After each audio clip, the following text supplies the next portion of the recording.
we go, ladies and gentlemen, boys and girls, children of all ages. The Rob Brown Show is on your radio and your electronic devices around the world. This is the Fan Upstate. Howdy, y'all.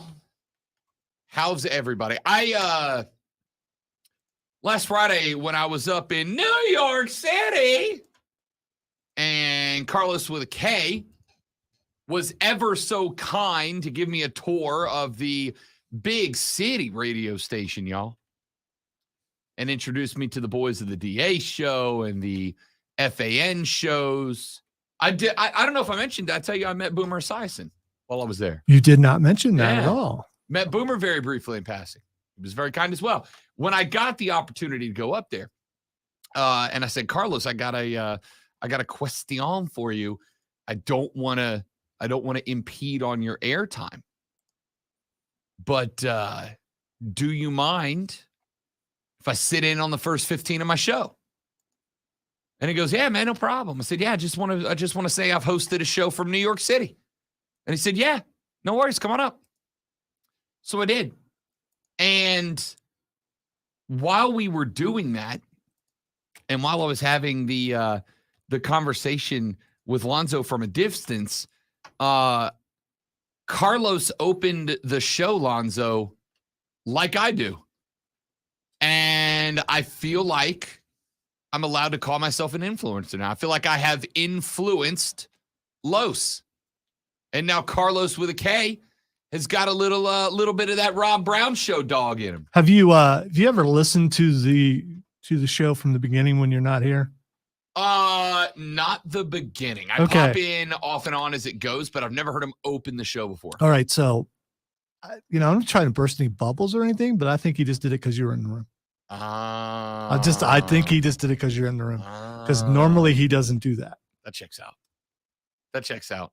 Well, I felt good about myself for a second, but no more.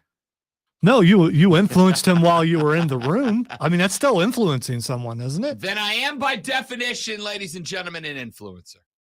I've made it. Look, Ma, I made it. All right, next time you're off and I'm not off and he's filling in, I will let you know if he does it again. Okay, perfect. Don't tell him I'm listening for it. Okay, I won't.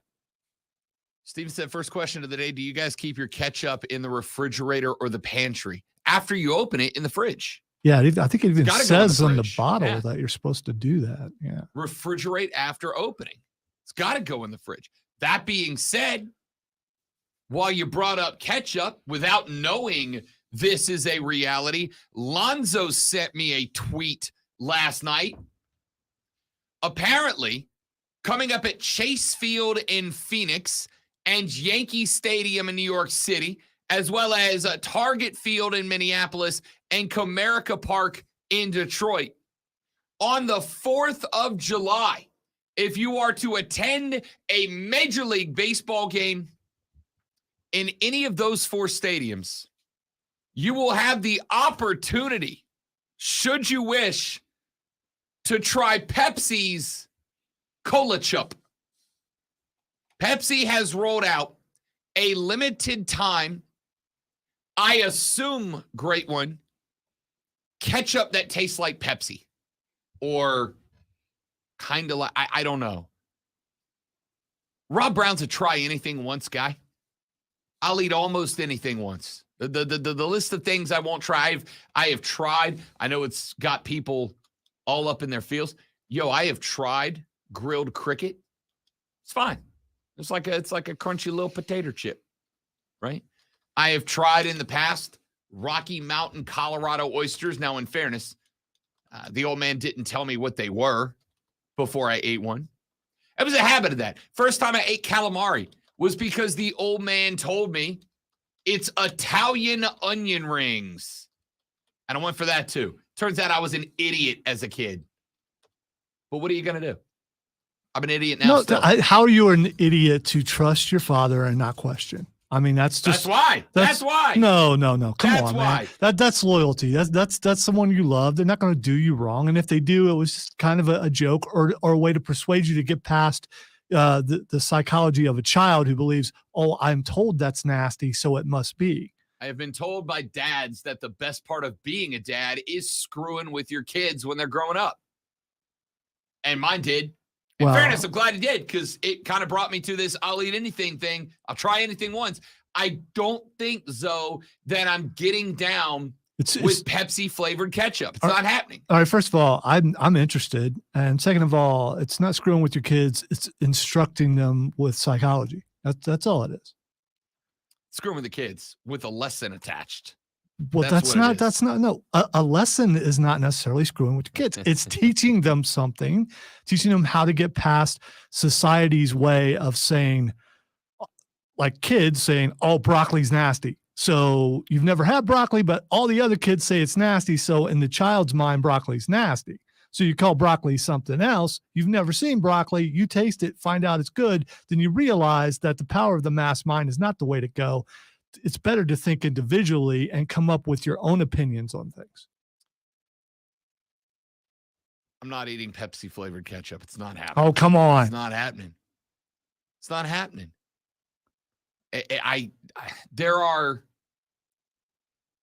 We have learned our lessons, though, you and I both, many times on the air, that sometimes flavor combinations that you expect to be horrid work unexpectedly. They work. Pepsi and ketchup, my brain can't comprehend the possibility of those two flavors dancing together successfully. I just can't see it. So you've never had ketchup on a hot dog and then taken a drink of your Pepsi while the food's still in your mouth? Yes, but that is ketchup and hot dog followed by a brief break, followed by Pepsi. But no.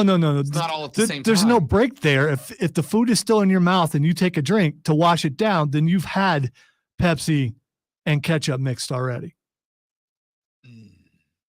I don't know, man. I'm skeptical at the very best. Nathan said, do you leave your butter out? If we are using the butter while we're eating, yes. But Nathan, butter is always in the fridge except for when it's on the table during dinner. And as soon as dinner's over, it is the first thing to go back in the fridge. When the lady friend and I are done eating, if we have included a stick of butter in the meal, the butter is the first thing off the table and back in the fridge every time. I think it's a Southern thing. My grandma left the butter out. Like just all the time, just left it out. Yeah, I think it may go back to back in the old days before they had these things called refrigerators and freezers. Yeah, back before we had things called cars, people rode horses. But then we went, there's a better way. No, you're right. There's right. a better way. But some traditions don't die. What's a tradition that should die? There are a lot of them. I just want to say, if butter doesn't go bad, why has it got an expiration date on it? Put your butter in your fridge, you sociopaths. Plus, hot butter is better than cold butter. I don't disagree with that either. But I am big team melted butter. In fact, when we make garlic bread at the house, step one, melt the butter and then brush the butter over the bread. Don't drizzle it. Put it on an egg brush and brush it across the bread. You want the whole surface area of the bread coated in the melted butter. Then you go garlic across the top of it. That's the way to do it. Then you put it in the oven for a few seconds. Sounds like a lot of effort when you could just buy garlic bread already garlic. Yeah, it's not the same. There's no love in that, man. You put some love in that bread. All right. Josh said, "How about Pepsi flavor with peanuts?" You ever heard about the Coke bottle peanuts? Yeah, I have a Southern thing. My old bass player would do that all the time. He'd go buy a pack of peanuts and just put it in the Coke, and it's just like, that is so weird. I've heard of that a million times, Lonzo. But anyone who does that also enjoys soggy boiled peanuts. First off, boiled peanuts are one of life's great treasures. All right. One of life's great pleasures and treasures is boiled peanuts. Here's the thing. Do you put the peanuts into I'm assuming it is, drop the peanuts into the Coke, drink the Coke, eat the peanuts? Is that the process? They do that. And also, while you're taking a drink, I think as you get a little bit lower, you're going to get some peanuts in. Peanut backwash. Yeah. You're going to get some of that as you're drinking because, it's not all going to stay down at the bottom. Are these salted peanuts? Yes, the ones that I saw, just Planters packs that are hanging in every gas station or whatever. You go in, you get some salted peanuts, you pour them. At least this is what I've seen personally. Never partook of it because it doesn't interest me. Here's the thing: I love salted peanuts and I love Coke, obviously. But I've had them together. You but see, never once have by the way, don't take that out of context. Coca-Cola. I think we've accepted Coke as the popular vernacular, right? If a dude on the street says, "I love Coke," okay. If a dude on the street yells, "I love Coke," okay. Contextually speaking, if a dude in the middle of downtown yells, "I love Coke," he's probably talking about not Coca-Cola. Yeah, but Rob, if you show up wobbly to work one day and the boss says, pull this cut, and I pull this clip where it says, I love Coke, then you lose your job. I mean, because there's evidence. So Coca-Cola is what we're talking about. It's out of context, people. I am going with, I have had salted peanuts my whole life. If you're going to eat peanuts, it is the second best way to consume a peanut, is a salted shelled peanut. The first is a Cajun boiled peanut. I'll go to war on that hill. I love Coca-Cola. But never once have I had salted peanuts and felt compelled to drop them into the Coke. Well, but I know it's very popular. I mean, you can do that. It's inexpensive. You could actually try this. You could try it on the air. We might, you know what? Does it work for a Diet Coke? That's the question. Because I don't want all those calories from a regular Coke. Is it the same thing? Does it have to be a regular Coke? Yeah, listen, I'm trying to get unfat. All right. I made my first egg white omelet last night. Felt dirty. Felt like I was cheating on eggs. So many myths. I mean, eggs only have 70 to 80 calories depending on even with the yolk? Yes. Oh. It says it right on the pack, but I'll learn something new today. As someone who counted calories for a really long time and still does to a certain degree, yes. And not only did I have an egg white omelet, instead of making a 4-egg omelet like I usually do, I just did 2. All right, it was very unsatisfying.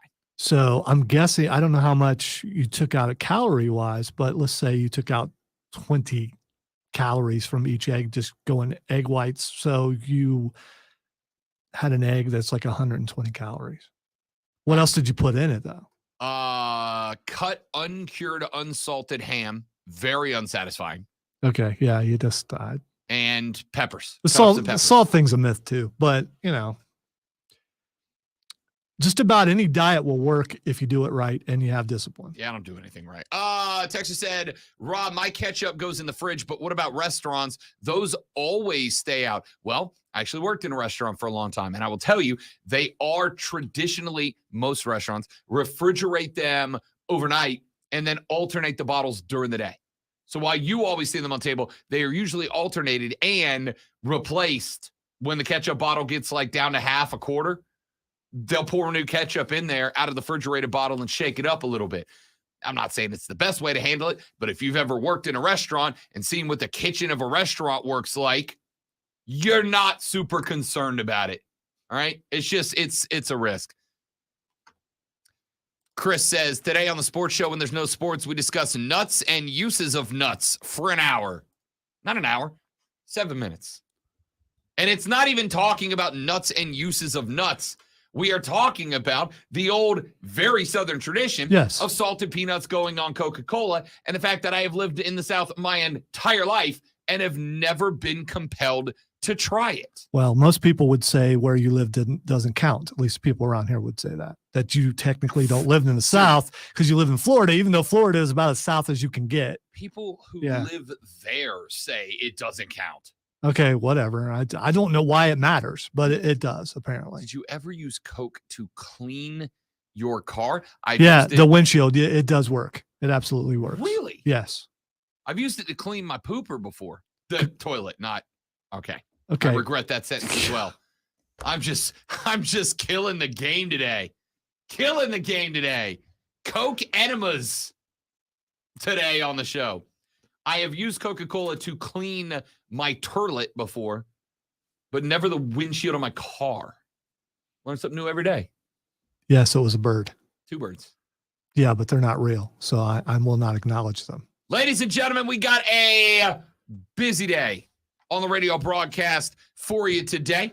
We got a lot to get into, a lot to talk about. We have got Rashad Beard of the Panther Nation podcast joining us coming up in about 20 minutes from right now. We'll talk a little Carolina Panther football as we are now inside of 3.5 weeks away from the beginning of Panther training camp over on the campus of Wofford in the Berg. We got some updates on when and where we will be covering camp. Looking forward to that.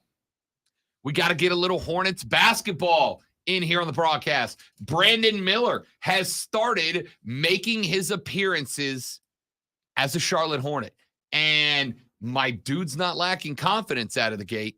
So we're going to talk about that coming up later on in the show. The Pac-12 has made a very interesting decision as we wait to see if a new media rights deal is coming down the pipe and how it all impacts further college football expansion. We're going to talk about that later on in the show. And, oh man, y'all, sometimes sports just, you know how if you're in a long-term relationship, you can kind of get comfortable, right?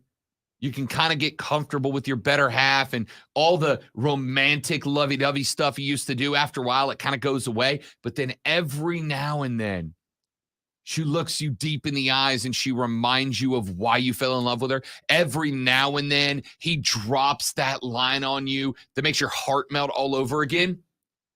Baseball did that for me at about 10:35 last night, and I melted and fell in love with the sport all over again. We're going to talk about that coming up later on the show. And, of course, ladies and gentlemen, it's Thursday, and you know what that means. It's time for Fight Club with the great one, Lonzo, coming up today at 11:20. Look, he's popping the neck. He's rolling the shoulder. He's getting loosened up. We take you into the world of beatdowns at about 11:20 this morning. So stay tuned for all of that and a whole lot more coming up on the Rob Brown Show. I'm Rob, the great one, Lonzo's on the ones and twos. And ladies and gentlemen, you're listening to the Fan Upstate. All right, guys, we've got a live read. Stay right there. We will be right back.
let's face it, talking about life insurance is never easy.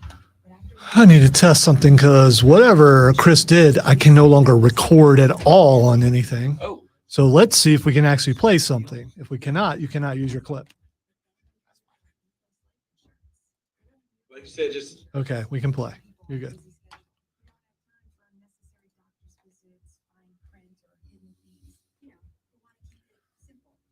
couldn't believe how easy it was. We answered a few basic questions, and within minutes, we had an estimate of what it would cost and what sort of policy made sense for us. I never imagined a life insurance would be so affordable. And accessible. The peace of mind knowing that our future is secure, it just removes a lot of the fear. So I'm trying to decide, do I go to Indiana Jones tonight? Because a lot of people apparently don't like it. But I have an obligation because it is, that kind of movie, which one? Indiana Jones, Oh, that I need to go and see it, I guess, so I can tell other people whether they should go see it or not. I don't know. I feel like I have to see it, right? Like Indiana Jones was such a huge part of my growing up. I feel like I'm obligated to see And what I assume is Indy's farewell. didn't see how he dies because Harrison Ford has managed to make all his characters die lately. So maybe he just dies of old age. I mean, or maybe they imply it and don't show it. But.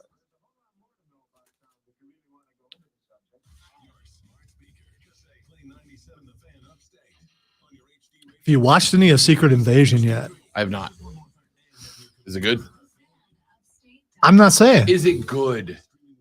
You can say it's good without spoiling anything. I like it. Okay.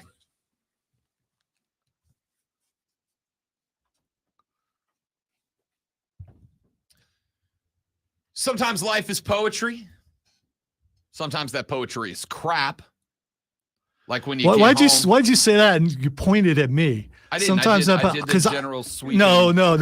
If you're watching if you're watching on right, Facebook, YouTube, or Twitch or Twitter, you saw him point at me because of what I told you during the break. Okay, which I'm about to bring up. All right, because Yeah. I am poetry, but I am not crap. It's because you. That's true. It's because you're the only person that knows what I'm about to say. The lady friend calls me last night. The Greenville Liberty concluded their season. I was working the play-by-play. And as I'm about to go on the air, the lady friend sends me a picture and she calls me and she goes, "Hey, there's a leak in the roof. There is water that has come through the drywall that is the ceiling of the kitchen." And I said, "Oh, that's bad." She said, "Yep, it's a big spot. It's like 3 spots." I was like, "All right, well." So she climbed up in the attic. She looked. It's the air conditioning unit. The condenser is backed up. There was water falling into the drip tray, but so much water came out that it spilled out onto the roof, onto the ceiling. So she calls the people with the HVAC folks that installed it. She's like, "Y'all got to come fix this thing. It's ruining our ceiling." They're like, "Yep, we'll be by tomorrow, late morning, early afternoon." Cool, great. She calls into her job. She gets permission to work from home so she can be there because it's kind of a big deal. And then she texted me about 15 minutes ago, and she goes, "A transformer blew. We don't have power now." So we got a leaky AC that dripped water into the ceiling that has to be replaced. We got HVAC people on the way to fix it, and a transformer popped in the hood, and we got no power at the house for the HVAC people to use to fix the AC. Sometimes poetry, sometimes crap. Now, that is just me venting. Let me tell you what I'm actually going to talk about here. Yesterday, baseball caught, as somebody tweeted me and called it, heel heat on the show yesterday. We talked a little bit of baseball. And for whatever reason, we got like 11 texts from some of y'all. Well, I would say 3/4 of the show yesterday was baseball. 89% of the show was baseball yesterday. Like 94% of it. We did a segment of baseball. And the texters, well, okay, let me phrase that. We did one segment of baseball and then like 3 segments of people repeatedly bleeping about baseball. Which is still talking about Sure. baseball. So, I mean. Not incorrect. A lot of y'all yesterday started bagging baseball. A lot more of y'all started texting to defend baseball. Either way, I asked you the question yesterday. What percentage of the show during the doldrums of sports talk radio season now, what percentage of the show should we talk about baseball? And the average answer, Alonzo, was about 25%, right? Maybe a segment, 2 segments most a day. I'm nodding, but yes, it's radio. I should say yes. The average answer, because the majority of the answers were either 10% or around 33%. So average it out to about a quarter of the show should be baseball just during June, July. Well, last night, I get done calling the Greenville Liberty game. I make my way back to the Casa de Love. The lady friend, by the way, with no air conditioning, because we had to turn the AC off last night, obviously, so it wouldn't drain more. So I get back to the Casa de Love. The lady friend is over the day. She's already in bed. Your boy strips down to his tank and boxers and goes into the bro cave and turns on the TV to watch a little baseball. And as I'm sitting down, I get a notification on my phone that Domingo Germán, pitcher for the New York Yankees, is sitting in the 6th inning with a perfect game. I'm guessing this game wasn't blacked out for you. This game was not blacked out. Okay, good. Perfect game through 6. So I turn it on. I turn it on for the bottom of the 7th. And when you know it, perfect game through 7. And I'm like, oh, this is intriguing. 6 outs away. Perfect game through 8. Domingo Germán has gone 24 up, 24 down. Not a single player has touched a bag yet. And I'm thinking to myself, am I just going to randomly on a Wednesday night in June sit down to watch I hate the Yankees, and watch a perfect game? Because, Lonzo, I've never watched a perfect game at the MLB level. There's only been 24 of them in league history. The last perfect game, Quite a few of them by the Yankees, right? 4 of them by the Yankees, as a matter of fact. The list of perfect games in recent memory, Domingo Germán last night. The last one was all the way back by Felix Hernandez in August of 2012. They're actually, ironically enough, Lonzo. Nope, not ironically. That's the wrong word. Chris Evans is going to be furious. Interestingly enough, in 2012, there were 3 perfect games. Felix Hernandez did it in August for Seattle. Matt Cain did it in June for San Francisco. Philip Homburg did it for the White Sox in April. I'm not saying I wasn't watching. I can't remember watching any of those games. And it feels like seeing a perfect game is something you'll remember. Previous to that, Roy Halladay and Dallas Braden both had perfect games in 2010. Mark Burley had one in 09. Randy Johnson in 04. David Cohn in 99. David Wells in 98. Kenny Rogers in 94. Dennis Martinez in 91. Tom Browning in 88. And every other perfect game in MLB history, Lonzo, was before I was born. On top of that, as Keegan just pointed out, adequately and correctly so, every other time that a New York Yankee has pitched a perfect game, they have won the World Series in the same year. It's pretty damn impressive. So I sit down on a Wednesday night.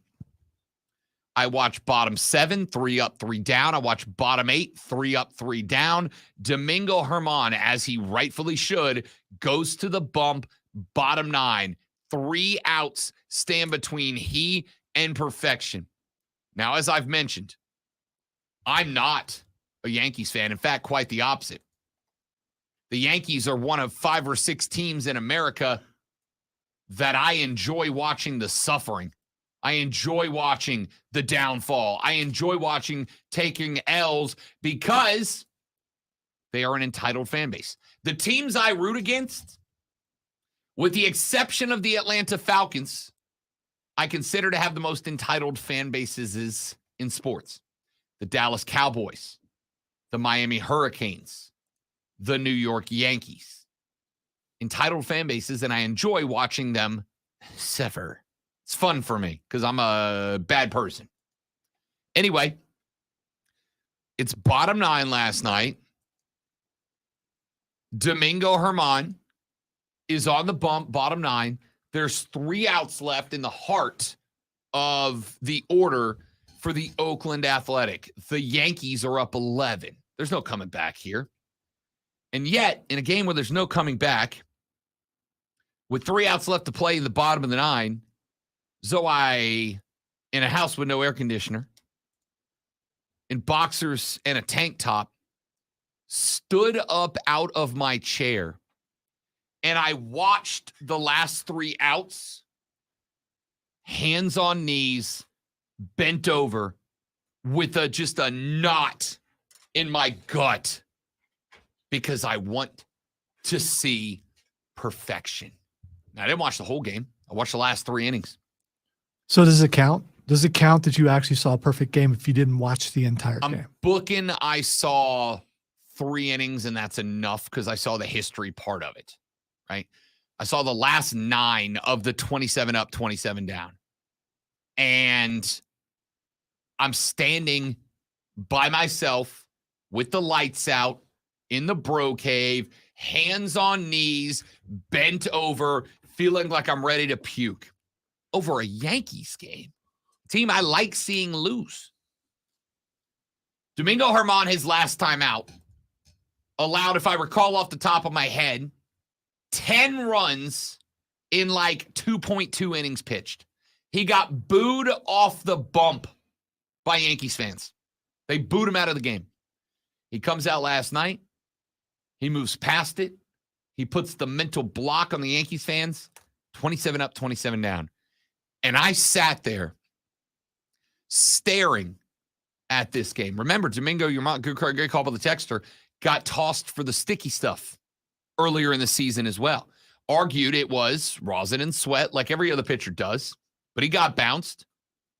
Comes back out last night, passed the sticky stuff test every inning, and threw the perfect game. And I was captivated. I told you guys Monday night.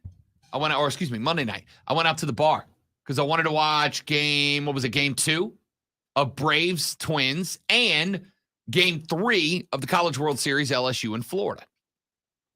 And I told you I fell in love with baseball all over again because I watched as 32 Little Leaguers were breaking down release point, spin rate, swing plane, exit velocity, launch angle of a Marcelo Zuna dinger. Last night, I got that again, twice in a week. As I sat there and watched perfection, as I watched Domingo Germán excel, mastercraft his way. And again, the Oakland A's are the worst team in baseball. It's them and the Royals. And I can say that now because the boss told me yesterday he knows that's true. So I'm clear. I'm good.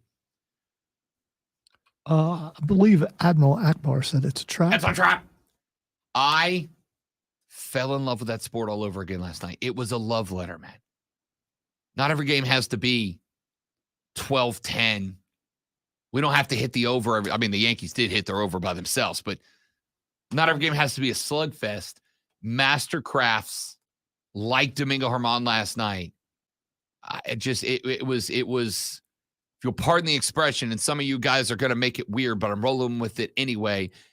It was romantic as baseball goes. It was baseball at its most pure, baseball at its best. The Oakland A's swinging at everything near the strike zone, trying to not get perfected, and Domingo Germán making them look goofy. It was beautiful. It was art. It was poetry, friends. If you didn't watch it, dude, I don't know what to tell you. It's not like you could have missed it if you're a sports fan. I got like 6 different notifications from every sports outlet that I follow on my phone. Every Sports Center 10 minutes, they're cutting in like Herman's made it through the 5th. He's made it through the 6th. Perfect game out of the 7th. There's no way to miss it. It's just that good.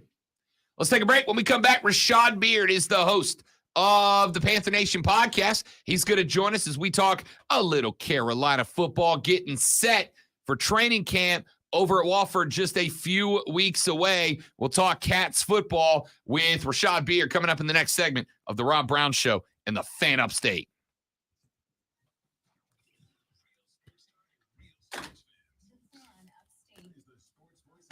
I really enjoyed the canning with Rob. You don't can with Rob. Rob hasn't canned yet. Yeah, there was perspective canning discussion though. And Keegan. Rob is eventually going to end up canning. Keegan, I enjoyed it. There is a character there's a reoccurring character that became my favorite character. So.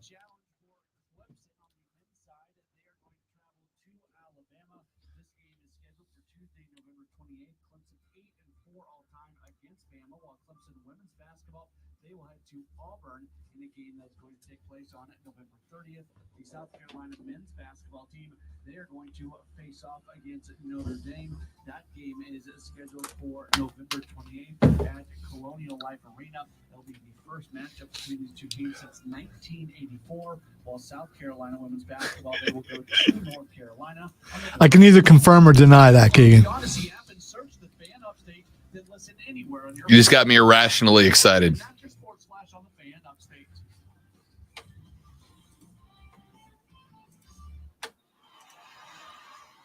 Baseball is in full swing.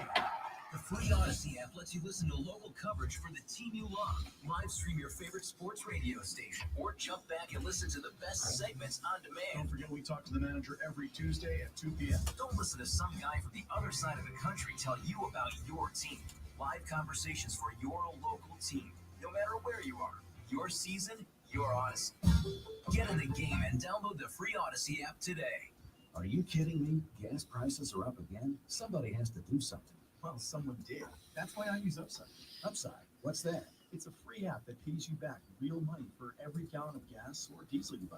I just earned 25 cents back on every gallon of this tank. Hold on. So the Upside app is free and you actually get cash back every time you use it? No strings attached? Yep, it's awesome. Check it out. It only takes a couple of minutes to sign up. Instead of just watching your dollars go into your tank, start putting money back into your wallet with the free app from Upside. With the price of gas today, it's big news and big money. To cash out of your Upside cash, just transfer it to your bank account, PayPal, or a gift card. Upside users have already earned over $200 million. Now it's your turn. Download the free Upside app and get cash back on every gallon of gas. Use promo code GOLF for an extra 25 cents per gallon on your first fill-up. That's code GOLF. Use code GOLF for an extra 25 cents per gallon back in your first fill-up. Rashad, what's up, fella? What's up? What's up, guys? We doing, buddy? Good. All is well. Glad to hear it. With Babbel, you can start having conversations in a new language in just 3 weeks. So, Rashad, would you try Pepsi flavored ketchup? Absolutely not. Thank you. No chance. Thank you. I will try. I'm not even almost trying the anything. ketchup flavored Doritos. Yeah, Not doing ketchup. I've had ketchup flavored Pringles.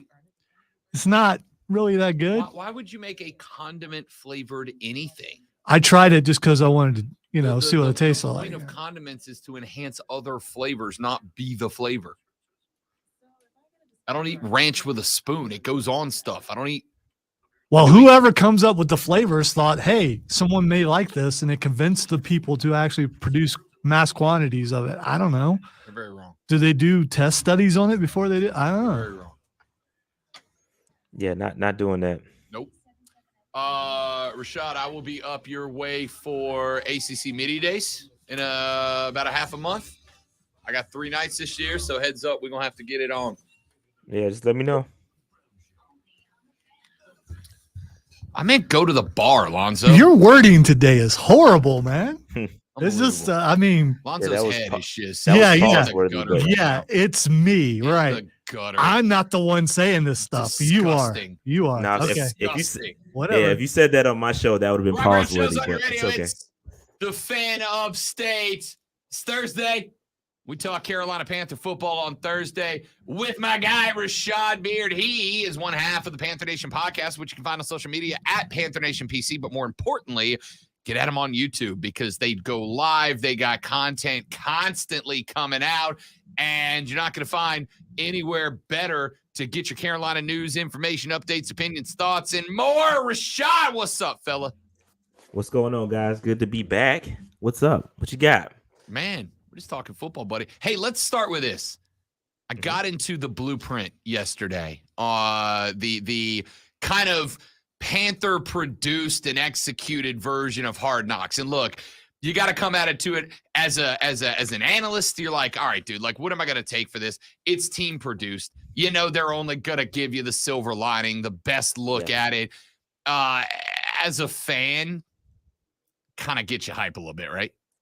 Yeah, great piece of work. I actually love the naming of the blueprint because, you know, the other guy said it took 7 years. You know, the Jay-Z reference, it's, you know, a little shot there, potentially taken by the creatives over at the Carolina Panthers. But no, I loved it. Episode 3 was, you know, they took us through the draft process and the rationale was really good. If you ever want to sit in a draft room and kind of figure out the thought process behind some of the picks, I mean, it was great the way they masterfully put it together. The first episode was about the free agents, the coaching. So they went through each coach, gave them their backstory, kind of introduced us to them. And the second episode was about the free agents, some of the new additions and some of the re-signings. Very well put together. I mean, there's a lot of change happening, and it was a great way to document everything that's going on. And it's like you said, from a fan perspective, it got us really hyped. And again, just to kind of level set, I completely agree with you. They're only going to show us the good stuff. Obviously, not everything is going to be, great, but it was really well put together, and I was happy they did it. Speaking of shade being thrown at old coaches, how about Johnny Hecker, the punter, getting after it a little bit? He said, guys aren't guessing, you know, does this coach know what he's talking about? Does he really have my best interest in mind? For the first time, guys aren't guessing. Listen, what a solid way to both pump up Frank Reich for the fans and also give the old little backhand, just a little subtle backhand to the other guy. Yeah, we all knew that the other guy wasn't a good coach. I mean, but it feels great to be vindicated by these players. I mean, these players are coming out, and he's not the only one. Hecker's not the only one that's come out recently talking about the bad coaching. Tommy Tremble, the tight end, our tight end, also said something about, you know, they were out there just kind of having to figure it out themselves. They weren't being coached up. And you go way back, even prior to that, you got Teddy Bridgewater talking about, hey, we didn't practice in the red zone. So these things are, I mean, listen, the guy had a lot of defenders, but these things are undefendable. Like you can't, he was not ready. He was in over his head. And it shows. And it feels good to hear these players come out and speak their truth. Rashad Beard, host of the Panther Nation podcast here on the Rob Brown Show on the Fan Upstate. Look, I said this yesterday on Twitter, and I'll say it here again.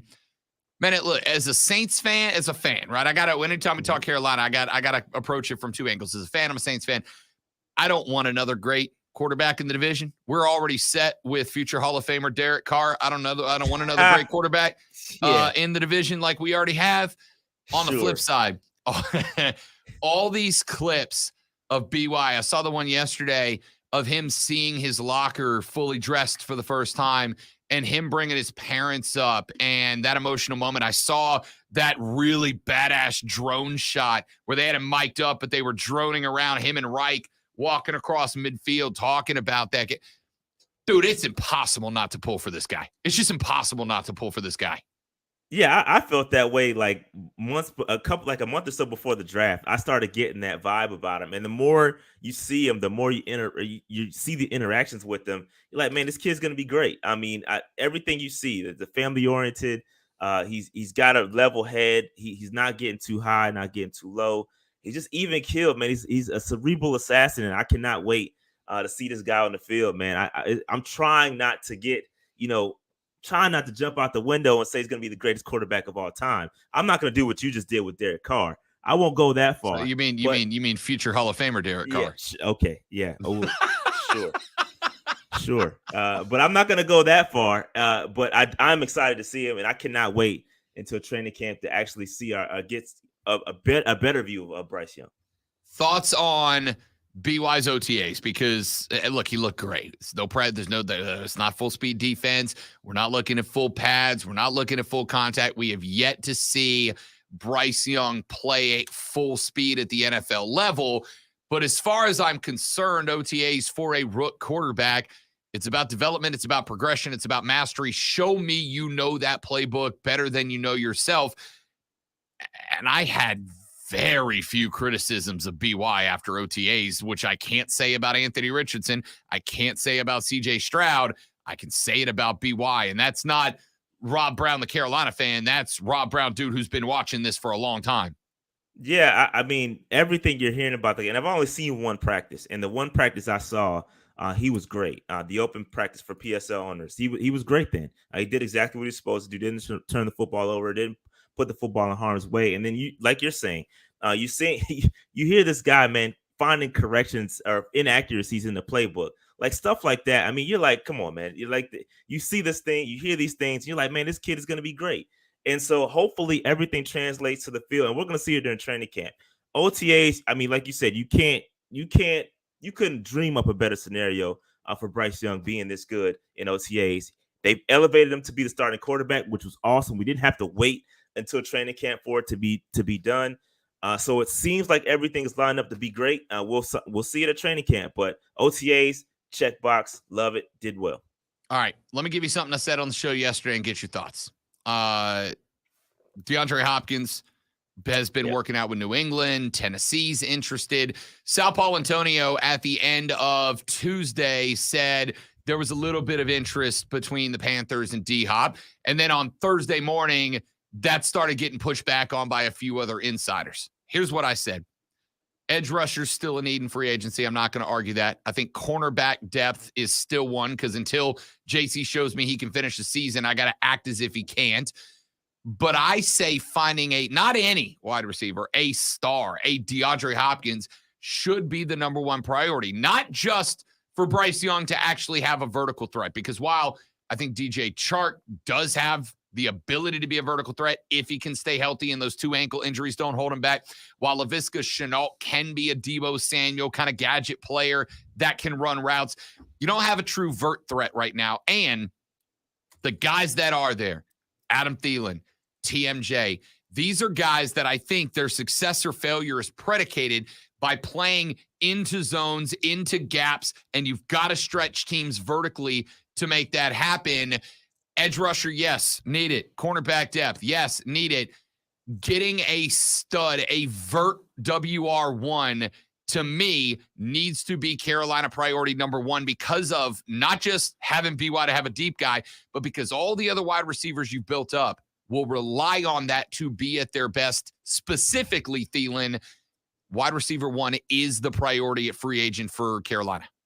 Rob, you sound like you know what you're talking about a little bit, man. It sounds like you've been listening to the show. I don't know what's going on here, but you sound great. I couldn't agree more. I think that we do need an edge rusher. We do need a cornerback.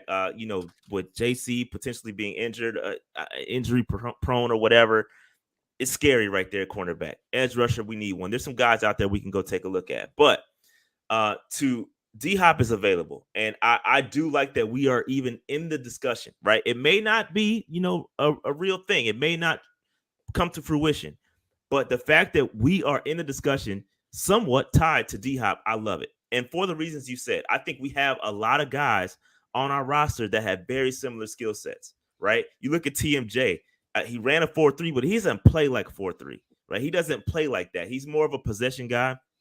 From what we've seen. Now, the coaching, things could change. He started to come out of the shell a little bit last year when Wilkes took over. But like you said, with Chark is our wide receivers. It's like the ultimate wild card. We don't know what we're going to get out the wide receiving core. We have no idea. These guys, if they stay healthy, Chark could be that vertical threat. But I like a little bit more assurance behind that. And you have the opportunity to land a D-Hop. The cap space won't be an issue. It won't be an issue for the next 4 or 5 years. With Bryce Young on a rookie deal, We should not be worried about cap at all. Pay everybody. Do whatever it takes. Pay everybody. Make it work. The Saints do it, right? Your team, you're used to seeing your team make it work. Mickey Loomis is a wizard, dude. He's a wizard. All right. He is. All right. So the teams that we know are interested in D-Hop right now are Tennessee and New England. And I was talking yesterday to a buddy of mine who's a Tennessee fan, and he's like, y'all, like, please, like, don't get involved because, and I say this and I mean this, Hoodie's on the hot seat in New England. That's not a question mark. This is it for him. He needs D-Hop more than D-Hop needs him. And out of that division, a division that now has Josh Allen, it now has Tua Tagovailoa if he comes back, but I think Dalvin Cook ends up in Miami. That's danger zone. And it has Aaron Rodgers. D-Hop, dude, the Patriots' ceiling is third in that division. Yes. I got Tennessee. Nothing. I got nothing for the Tennessee Titans right now. It's desperation mode over in Nashville right now. Of the three teams that are in the mix, and I heard Cleveland tossed in there as well, but we'll see. Of the three teams that are primarily in the mix, at least if you include Carolina, explain to me, if D-Hop truly wants to win now, how Carolina isn't the right call. I can't give you a reason how we're not the right call. I mean, you've got a young quarterback, Bryce Young, who's going to be great. It was said that he didn't want to play with the young quarterback. I mean, the guy's been saying a lot. I mean, he's been on reports. He's been saying the opposite of what he's been saying. He's been contradicting himself. So I think there isn't a reason. Look at this coaching staff. There isn't a reason that D-Hop shouldn't want to come play for Carolina. Now, the only other the team that you mentioned was the Cleveland Browns. They may have a one up on us because he might want to go back and play with Deshaun again. You never know how that's going to pan out. But the other teams you listed, for those reasons, exactly, like, I wouldn't want to go to the Patriots right now. They're getting ready to, blow it up. It's about to be bad there. Okay. Tennessee, no desire. They look at their rookie quarterbacks, look at their quarterback situation. No chance I'm going there. For Carolina, we're on the up. Why not? Why not come to Carolina? And so I think he needs to come here. Rashad Beard, host the Panther Nation podcast. Follow them on Twitter at Panther Nation PC. More importantly, search and subscribe on YouTube. They are a go-to for all things silver and blue. My guy, good to talk to you, buddy. We'll get you back next week. I will be up there for ACC Media Days in a couple weeks, and we will see you at training camp. Yep. Yeah. PNP and friends. Yeah, absolutely. It's gonna be great. Can't wait. Already on the calendar, big dog. Rashad, we'll talk to you next week, fella. All right, guys. Thank you so much. You got it. Rashad Beard, Panther Nation podcast. Follow them on YouTube. Don't miss a moment. Your source for silver and blue football talk. We are back with hour 2 after this. Robin Lonzo and you on the Rob Brown Show. This is the Fan Upstate.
It happens. The outcome of a squirrel going into a transformer is bad for the squirrel. Yeah.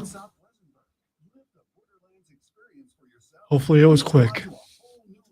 Don't want any squirrel suffering. A few 10,000 volts probably well done.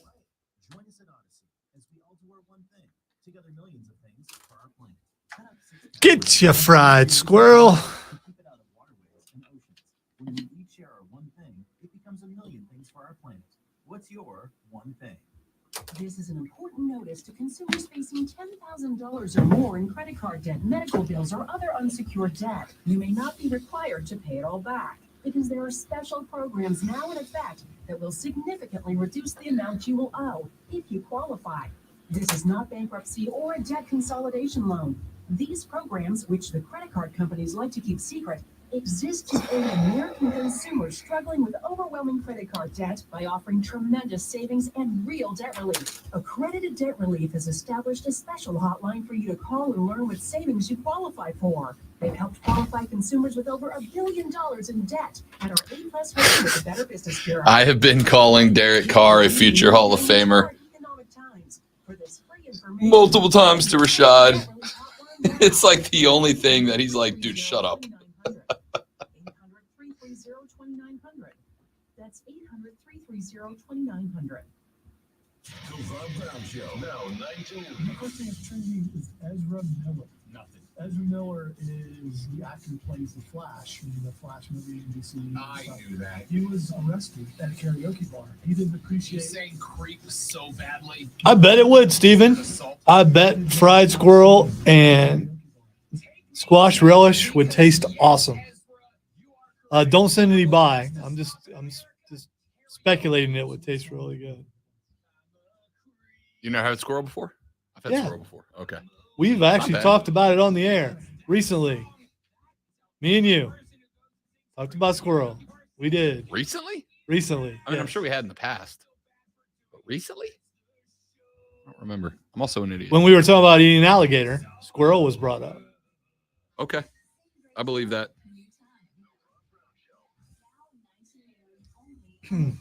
I get it. Most people don't remember conversations with me, which adds to the inferiority complex where you feel like you're invisible. But that's okay. After nearly 55 years of life, you get used to it. It still hurts in whatever's left of your heart. But, you know. So dramatic. If I was really angry about it, I'd jump scare you. Yeah, don't do that. I sneezed yesterday, and Lonzo was like, "You got one coming." It was very sudden and very loud.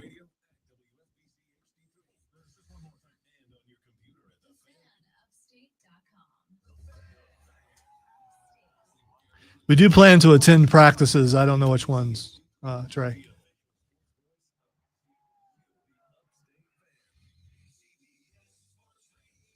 Probably not together because, Rob doesn't listen to me.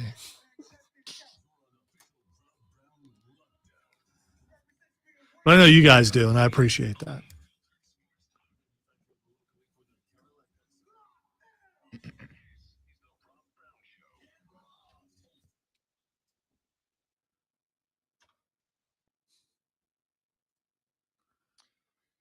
Our numeros of the Rob Brown Show goes now. This is, ladies and gentlemen, the Fan Upstate. Good to be with you. I am Rob Brown.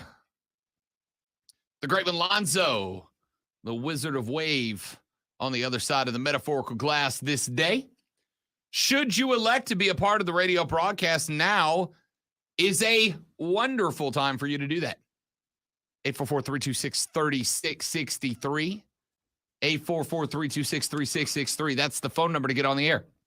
The text line's open for you, 71307, 71307. Start your text with FAN, F-A-N, FAN, F-A-N, and we'll read them on the air. You can also tweet me at The Rob Brown Show. You can tweet the great one at Lonzo on Word, and, of course, you can tweet everybody at the station by tweeting at The Fan Upstate. At The Fan Upstate.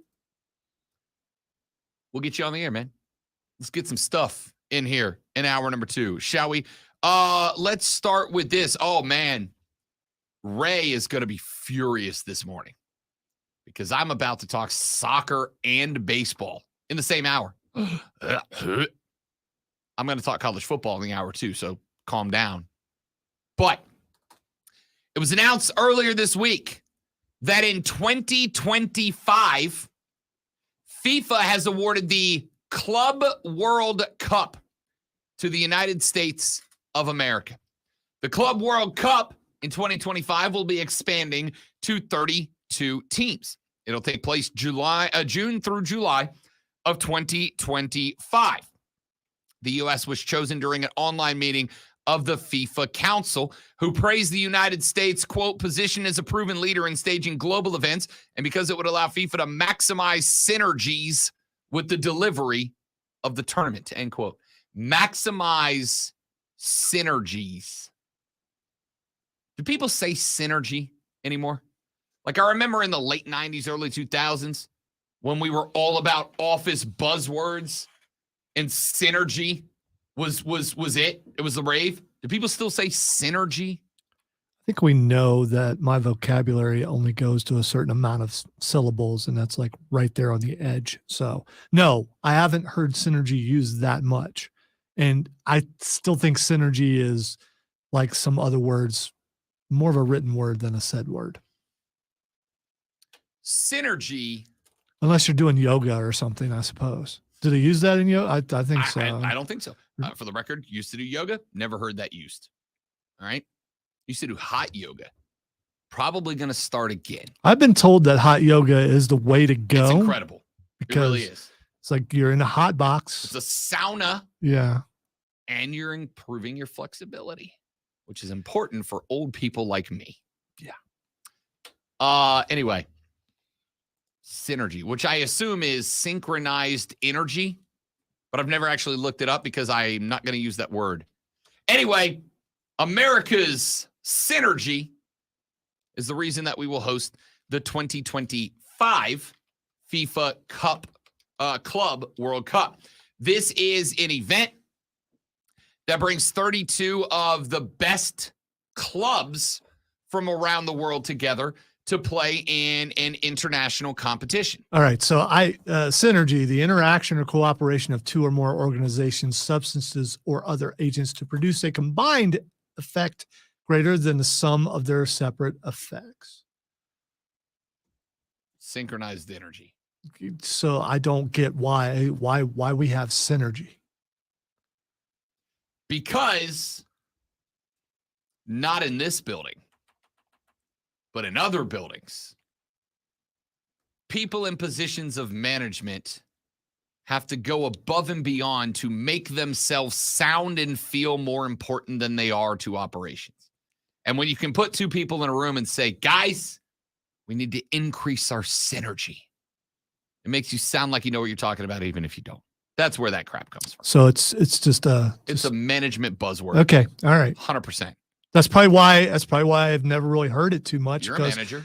But we don't need that here. You're right. We don't need that not here. in this building. Anyway, the current 7-team Club World Cup for continental champions played every season has never really caught on. So FIFA's looked to increase it. They'll go to 32 teams in 2025. Europe with 12 teams, South America with 6 teams are the only continents with more than 4 entries. Extra places are expected to be awarded according to team rankings by results using a 4-year span in continental championships. The event will last about 3 weeks. It has yet to been decided as a format. One option is guaranteeing the 32 teams at least 3 games each, playing in 8 groups of 4, similar to the World Cup. The 8 group winners could then advance to the quarterfinals, which creates a tournament of 56 games if they do play a third place game as well. This is interesting. We know as of right now that Real Madrid is in, Manchester City is in, and Chelsea are in as recent Champions League winners for the expanded tournament. We also know some other teams are in. Palmeiras out of Brazil, Flamengo out of Brazil, Monterrey out of Mexico, Leon out of Mexico, Al Ahly out of Egypt, Wydad Casablanca from Morocco, Urawa Red Diamonds out of Japan, and Al Hilal out of Saudi Arabia are all in as well. And then obviously we'll have a couple of potential MLS champions in there, yada, yada, yada. I'm not going to sit here and break down the tournament. Well, we will break down the tournament itself in 2 years when it happens. What I am going to say is this. For those of you that have been telling me that nobody cares about soccer, that it's a sport that's dead in the water, that it's a sport that has appeal for elementary school students and nobody older than that, it is really interesting how these events keep being here. It is really interesting how these events keep getting played in the States and across the South specifically. Sunday evening, the United States of America will play their third Gold Cup game when they go boot to ball. Where? Bank of America Stadium in Charlotte, North Carolina. It is funny to me how a sport that is dead, that has no interest, that isn't growing, how the world's, and may I say, incredibly corrupt governing body keeps passing on places like Saudi Arabia that want these events and will pay mucho dinero for these events and keep placing these events in the United States. Women's World Cups, the Men's World Cup to be hosted in the States alongside Mexico and America's Hat, Canada. Now you've got what is going to be the largest event of its kind. The Club World Cup has been happening for a while, but because it's always been a smaller tournament with recent champions involved, it's never really caught on the way that you would think that it would. So where they go? We're going to go to 32. And the first time going to 32, they could have put this thing dead center Europe, a place that would have lost its mind with the best teams of national and domestic leagues from around the world all descending in one place. You could have stuck this thing in Germany and Italy and Britain and France. And every match would have been sold out by like a lot. You could have stuck it somewhere in Central Asia. It would have been sold out. You could have stuck it somewhere like down in Brazil. It would have been sold out. But where, for the largest club, the largest and most prestigious club tournament in the history of the game, did FIFA decide was the best place to play it? Right here in Estados Unidos. Now, I have no doubt, before you start banging off your text to me at 71307, starting with FAN, I have no doubt that a massive, if not the primary reason that FIFA has established the Club World Cup here in the States in 2025 is to basically give the United States a warm-up for the 2026 World Cup. It is to give us an opportunity to see what sustained use of NFL stadiums will look like. To give us a look at what sustained broadcasting of multiple soccer matches in the States will look like. To work on the logistics, to work on the technical side, to have some time to play and set up in different stadiums and learn what works, what doesn't. FIFA wants the World Cup, the biggest sporting event on planet Earth, for the first time in the United States in 3 decades plus,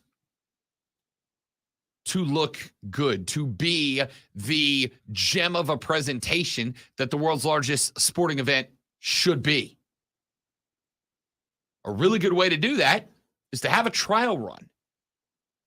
And if the Club World Cup gets a little squirrely, it's not the end of the world, because it is new. They're going to be learning from this expanded Club World Cup, just like we will be learning how to handle that size of a tournament with the World Cup coming up the next year. If you are trying to convince not me, but yourself that this sport's irrelevant in the States, nope. It is very relevant. And this goes one step further to proving it. Let me throw this out real quick. We're not going to spend a ton of time on it, but I do find it worth bringing up for just a minute. If, and only if, because it's so dumb that I can't help but love it. Javier Mendez is a renowned martial arts coach. He has coached multiple UFC and MMA fighters around the globe. He has leveled his prediction in what might go down as one of the most viewed MMA fights of all time. If it happens. This is it. Oh, this is in that thing. Okay. Well, we have a pay-per-view coming up this weekend. I thought we were going to be stock, lock, and loaded. It's not that big. It's your show, dude. So, no, it's fine. You go right ahead. We'll come back to that. I'm happy to save that for Fight Club. Well, coming up in just over an that hour. aspect of it may not be covered. We were going to be talking about the perspective and already trainers for each fighter. That is definitely in Fight Club. But I mean, again, we'll hang on to it. You go right ahead. Don't you worry about it. Shows recap all the time. We can recap in the Fight Club. I'm going to continue down the path of aggravating Ray. If you would like to vote for starters in the 2023 Major League Baseball All-Star Game, you have approximately another hour and 46 minutes to do that by going to MLB.com. Wait, the All-Star Game for next year? For this season. We haven't hit the All-Star Game. Oh, the Midsummer Classic. Yeah, that does make sense. Yeah. Never mind. If you would like to vote for the All-Star Game. I messed with our synergy. I apologize. You did. You threw off the synergy, and now we just have to restart the whole show, basically. The ballots are out to pick your All-Star starters. In the American League at first base, Yandy Diaz of the Rays leads Vlad Guerrero Jr. 53 to 47%. At second, Marcus Semien leads Whit Merrifield of the Blue Jays 65-35. Josh Young of the Rangers 58 to 42 over Matt Chapman of the Jays. Corey Seager leads Bo Bichette 60 to 40%. Rangers Blue Jays guys there. And out of the outfield, Mike Trout, Randy Arozarena, and Aaron Judge. Explain to me how Aaron Judge is beating Yordan Alvarez, Adolis Garcia, and Kevin Kiermaier when Aaron Judge has missed so many games this year and is likely out for at least another 3 weeks with a torn ligament in his toe. Sucks for him, but how's he an all-star starter? As not a baseball fan, Aaron Judge is the only name I recognize. Fair enough. And this is a fan vote, right? It is, yes, mostly. So fans are going to go, yeah, I know that guy. Yeah, having, however, 34 million people or whatever living in New York and making it TV market number 2 doesn't hurt. Well, they're probably going to, if you're a fan of a team, you definitely know the guys on your team, and you're going, if any of them are nominated, you're picking those guys, and then everything else is just a name you know.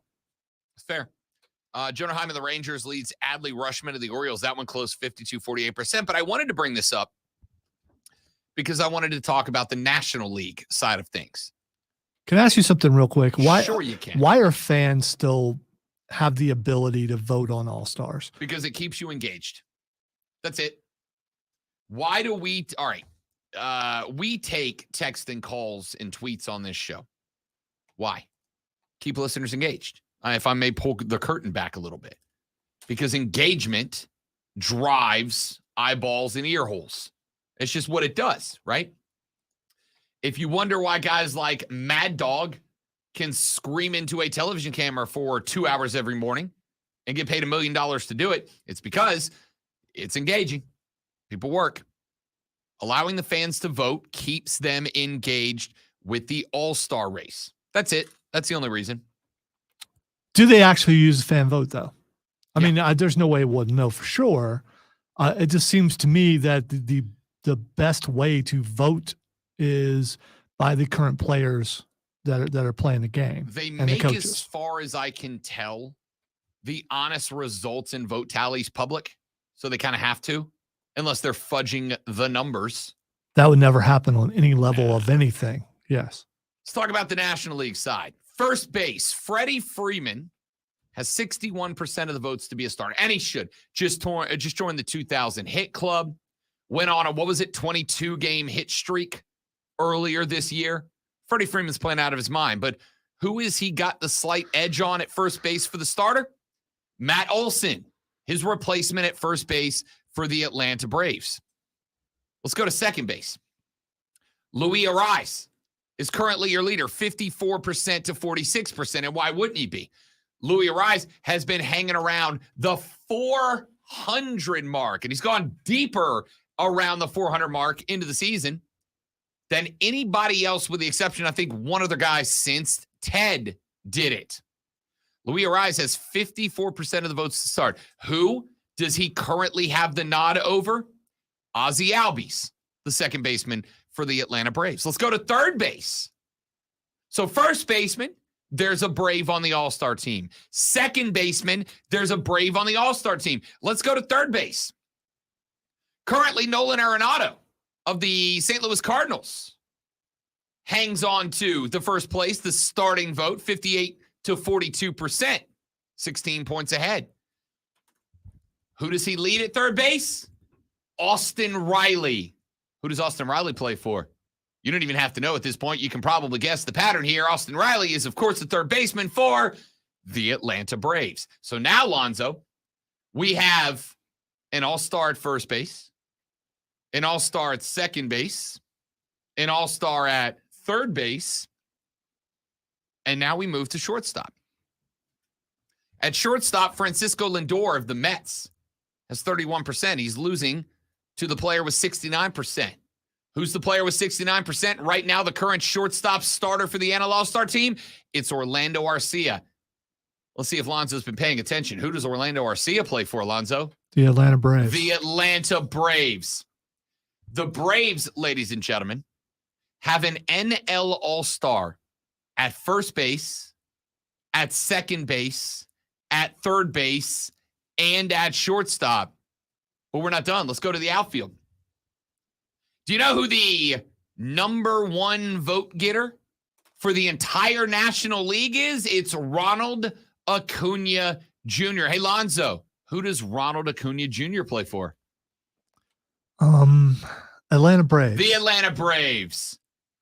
So now you're sitting with an all-star at first base, second base, third base, shortstop. The leading vote getter in the outfield is Ronald Acuna Jr. And, oh, by the way, Mookie Betts of the Dodgers and Corbin Carroll, the rook for the D-backs, are currently second and third in the outfield. But right there, the first reserve in the outfield for the National League is Michael Harris II. Michael Harris II has 19% of the votes. He's got a little work to do to be a starter, but he is an outfield reserver for the All-Star team. Hey, Lonzo, who does Michael Harris II play for? You're going to trick me eventually, but I'm going to go with the Atlanta Braves. It's the Atlanta Braves. And then we go to catcher, where as of right now, Will Smith of the Dodgers trying to make his first All-Star game despite an incredible career in LA. He has 44% of the votes to be the starter. But with 56% of the votes right now today, with an hour and 40 minutes left to vote, your starter is Sean Murphy. Hey, Lonzo, who does Sean Murphy play for? The Atlanta Braves. The Atlanta Braves! Ladies and gentlemen, you have an Atlanta Brave as an all-star catcher. You have an Atlanta Brave as the number one vote getter in the outfield in Ronnie Jr. And you have the other junior, Michael Harris Jr., in the outfield. Two of the six outfielders are Braves. Your starting shortstop is a Brave. Your reserve all-star third baseman is a Brave. Your reserve second baseman is a Brave. Your first baseman reserve is a Brave. Your shortstop's a Brave. There are 9 positions on defense in a baseball game. Of those 9 positions, 8 of them will either have an Atlanta Brave starting or as the reserve. Is that not incredible? Is no one else impressed by this? 9 positions on a baseball field, and the only reason you could not field an entire lineup of Braves as the all-star team for the NL. The only reason you could not start an entire roster of Atlanta Braves is because they're one outfielder short. That's insane. Is the manager for the Braves over the all-star selection? Just curious. Nope. These are fan votes. Unless you're like Lonzo and believe it's all the world. Allegedly. The only spot that the Braves do not have a representative is at the designated hitter position, where JD Martinez leads Bryce Harper. I don't know how. Bryce Harper's missed half of the first half, so I'm not exactly sure how Bryce snuck in there. It should be an Atlanta Brave. We got to take a break. Yo, do you understand how incredible that is? Incredible. The Braves could have 8 out of 9 players in the bottom of the 9th inning for the National League all be Atlanta Braves. It would just be the Braves versus the AL All-Star team. That's insanity. Back after this on the Rob Brown Show in the Fan Upstate. Be right back, everybody. Chris is here. Hi, Chris.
Night or Comedy of Errors or I could have got Comedy of Errors if I'd have thought about it. the one with Beatrice and Benedict.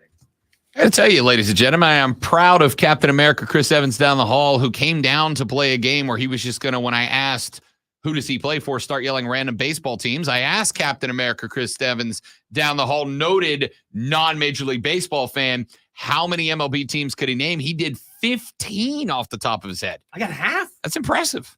Thank you. That's real impressive. I was impressed with myself. I didn't expect to get that many. That's real impressive. And he didn't use my hint. I kept saying, "Where am I from?" Yeah, Alonzo was trying to give you more. Ohio. Well, maybe he doesn't know the teams from Ohio. I- One of them he would have got wrong. Here's the thing. And I Cincinnati. was trying to set him up. Cincinnati.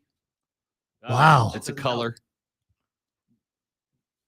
The Reds. Reds. There I was you gonna go. say I wanted to say Browns, and I was like, that's not. That's Cleveland. Exactly. I had And it- the football team. Yep. Yeah, I had an ulterior motive. I was Okay. hoping he would say Cleveland Indians, and he would have been wrong Yeah. Cleveland 'Cause- Guardians. because they're the Guardians now. Yep, the Guardians now. Chris got 15 out of 30. That's pretty good, man. I will also say that is contemporary, and I would predict that if I heard all of them, like if you gave me a list of like these are all of the MLB teams, I would go, yeah, I've heard of them before. Yeah. I know those. You Then by the way, Chris challenged me to name as many of Shakespeare's 32 places I could. I got to 4, and I Five. still You got think to I five. got to 5, and I still think I did better than most everybody else. that's probably about as many as most people could name. well, that's all I'll I say. got. So I am a Shakespearean actor, and I could maybe name half of them. a thespian. There's I will say that He does have an you IMDb can credit. kind I of- know he does. You can kind of get away if we discount the histories, of which there are a lot. I don't know how many there are by genre, but the histories are all named after kings. So you could just like guess, like Arthur. well, Is that no, one? No, Damn it. I thought I was going to Like, 7. Richard II, Yep. or Well, and there's George. actually King George, the king, whatever, so you could just like swing at him and probably do better than most MLB batting averages. 15 out of 30. Not bad. Not bad. Thank you. What did you That- come in here? Did that's you come in a- here to I will fix or say- just to screw with the show? That- Because I'm fine with either. Thank you. Yeah. That actually completely distracted me from the purpose that I came in here for, which is to inspect the new computer that Lonzo is using. But it was fun. It was fun. I wanted to play along with the Braves. We just aim for fun. Game that you were having with Lonzo about the and that's impressive, by the way. I know the Braves is your team, the team that I grew up with. I remember listening to back when, like in the middle of the 90s, when they were in the World Series, like I don't know, 2 or 3 times, I think. And won one. And won one of them. Now we have 2. I remember listening to them on AM radio in the middle of the night, like going to sleep listening to the Braves game. I remember going home from school and watching them on TBS. But guess There you what? go. I now live 2.5 hours from Atlanta, which means I can't watch weeknight games anymore. You could. It's a short drive. I've been to games in Atlanta. Dude, they blacked out a game on Tuesday night that I was very excited to watch. It was on TBS, which is a national network. And I thought, oh, it's on TBS. No problems. I don't even have to illegal stream. Not that I ever do, obviously, but I don't have to do that tonight. VPNs are great. And I turned on TBS, and when you clicked it on the TBS, you got a message that said this program is unavailable in your area. It was blacked out. Infuriating, because it used to be a race between myself and the little brother. My mother dropped him on his head as a child, and he became a Chicago Cubs fan. It used to be a race to see I thought you who. were going to say he became an attorney. Yes. It became a race to get to the house because whoever got the remote to the big TV, if the Braves and the Cubs were both playing afternoon games, got to watch their game on the big TV. The other had to go up to the playroom and watch on the little TV. And this is back for you kids in the audience who don't know what a tube television is. Classic sibling rivalry. Yes, it was. It is. It remains. Now I can't watch games from it. It's just stupid. So stupid. Anyway, Braves won last night. Always a Since pleasure. Lonzo, big Braves guy over here, nailed every one of the players I threw at him. He knew them all. Well, and I was going to say that's impressive. Which I take it was the point you were making, that a single team has that many players as all-star. They won't do it, but No. no. Hang on. Obviously. There's a back half to that sentence. Okay. They won't do it.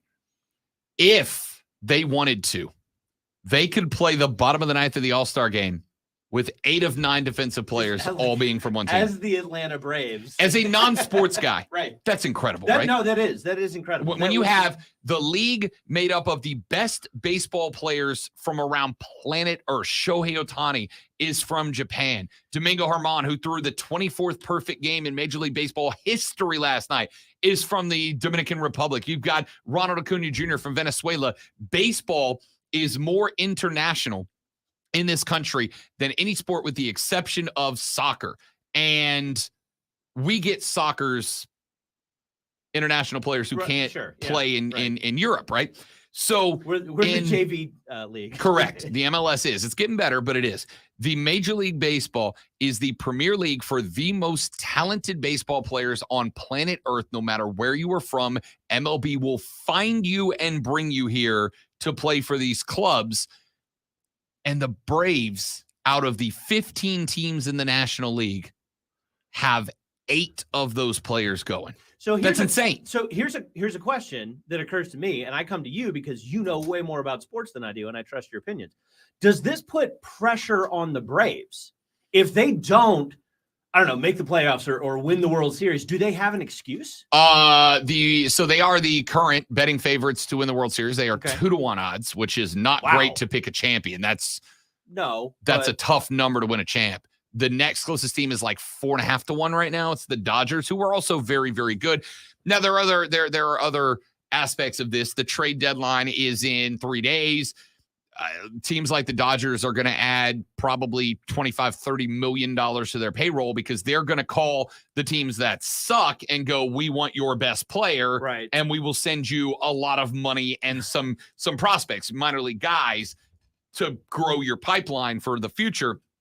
And so there are going to be some teams. What were we talking about in the office the other day? A building year or Yeah, a restructuring year. Okay. That sounds better than saying we suck and we know it and we're just leaning into it. But that's what it is. Yes. Okay. So some of the teams like the Chicago White Sox, they've got a guy by the name of Tim Anderson, America's favorite baseball player. I knew there were 2 different colors of socks. There are 2 different color socks. I only picked one. So they got a guy, Tim Anderson, who plays shortstop, wonderful shortstop, but he's having a real bad year this year. And in athletics, athletes will tell you the concept of a change of scenery. Like sometimes you get into habit and routine and it can lead to a degradation of talent.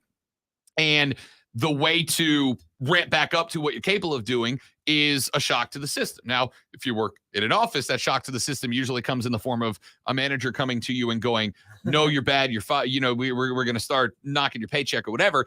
In baseball, it can be as simple as you play for a new team in a new stadium, like your whole world gets thrown on its head. And then these guys are like, oh, I gotta get it together. You live somewhere else now. So a team like the Chicago White Sox, who have enough talent to be an AL contender, but instead are like 4th place in one of the worst divisions in baseball for no reason at all, they're going to offload their biggest contracts so that they can fill their farm system, their young guys back up, that they grow and bring new talent in, and you try to build a young core. So a guy like Tim Anderson's going to go. Well, if you're a team like the Los Angeles Dodgers, if you're a team like the LA Angels, like the Atlanta Braves, and you're going, hey, not only is our window open, but we're one of the expected play, not divisional winners, but long run in the playoff teams.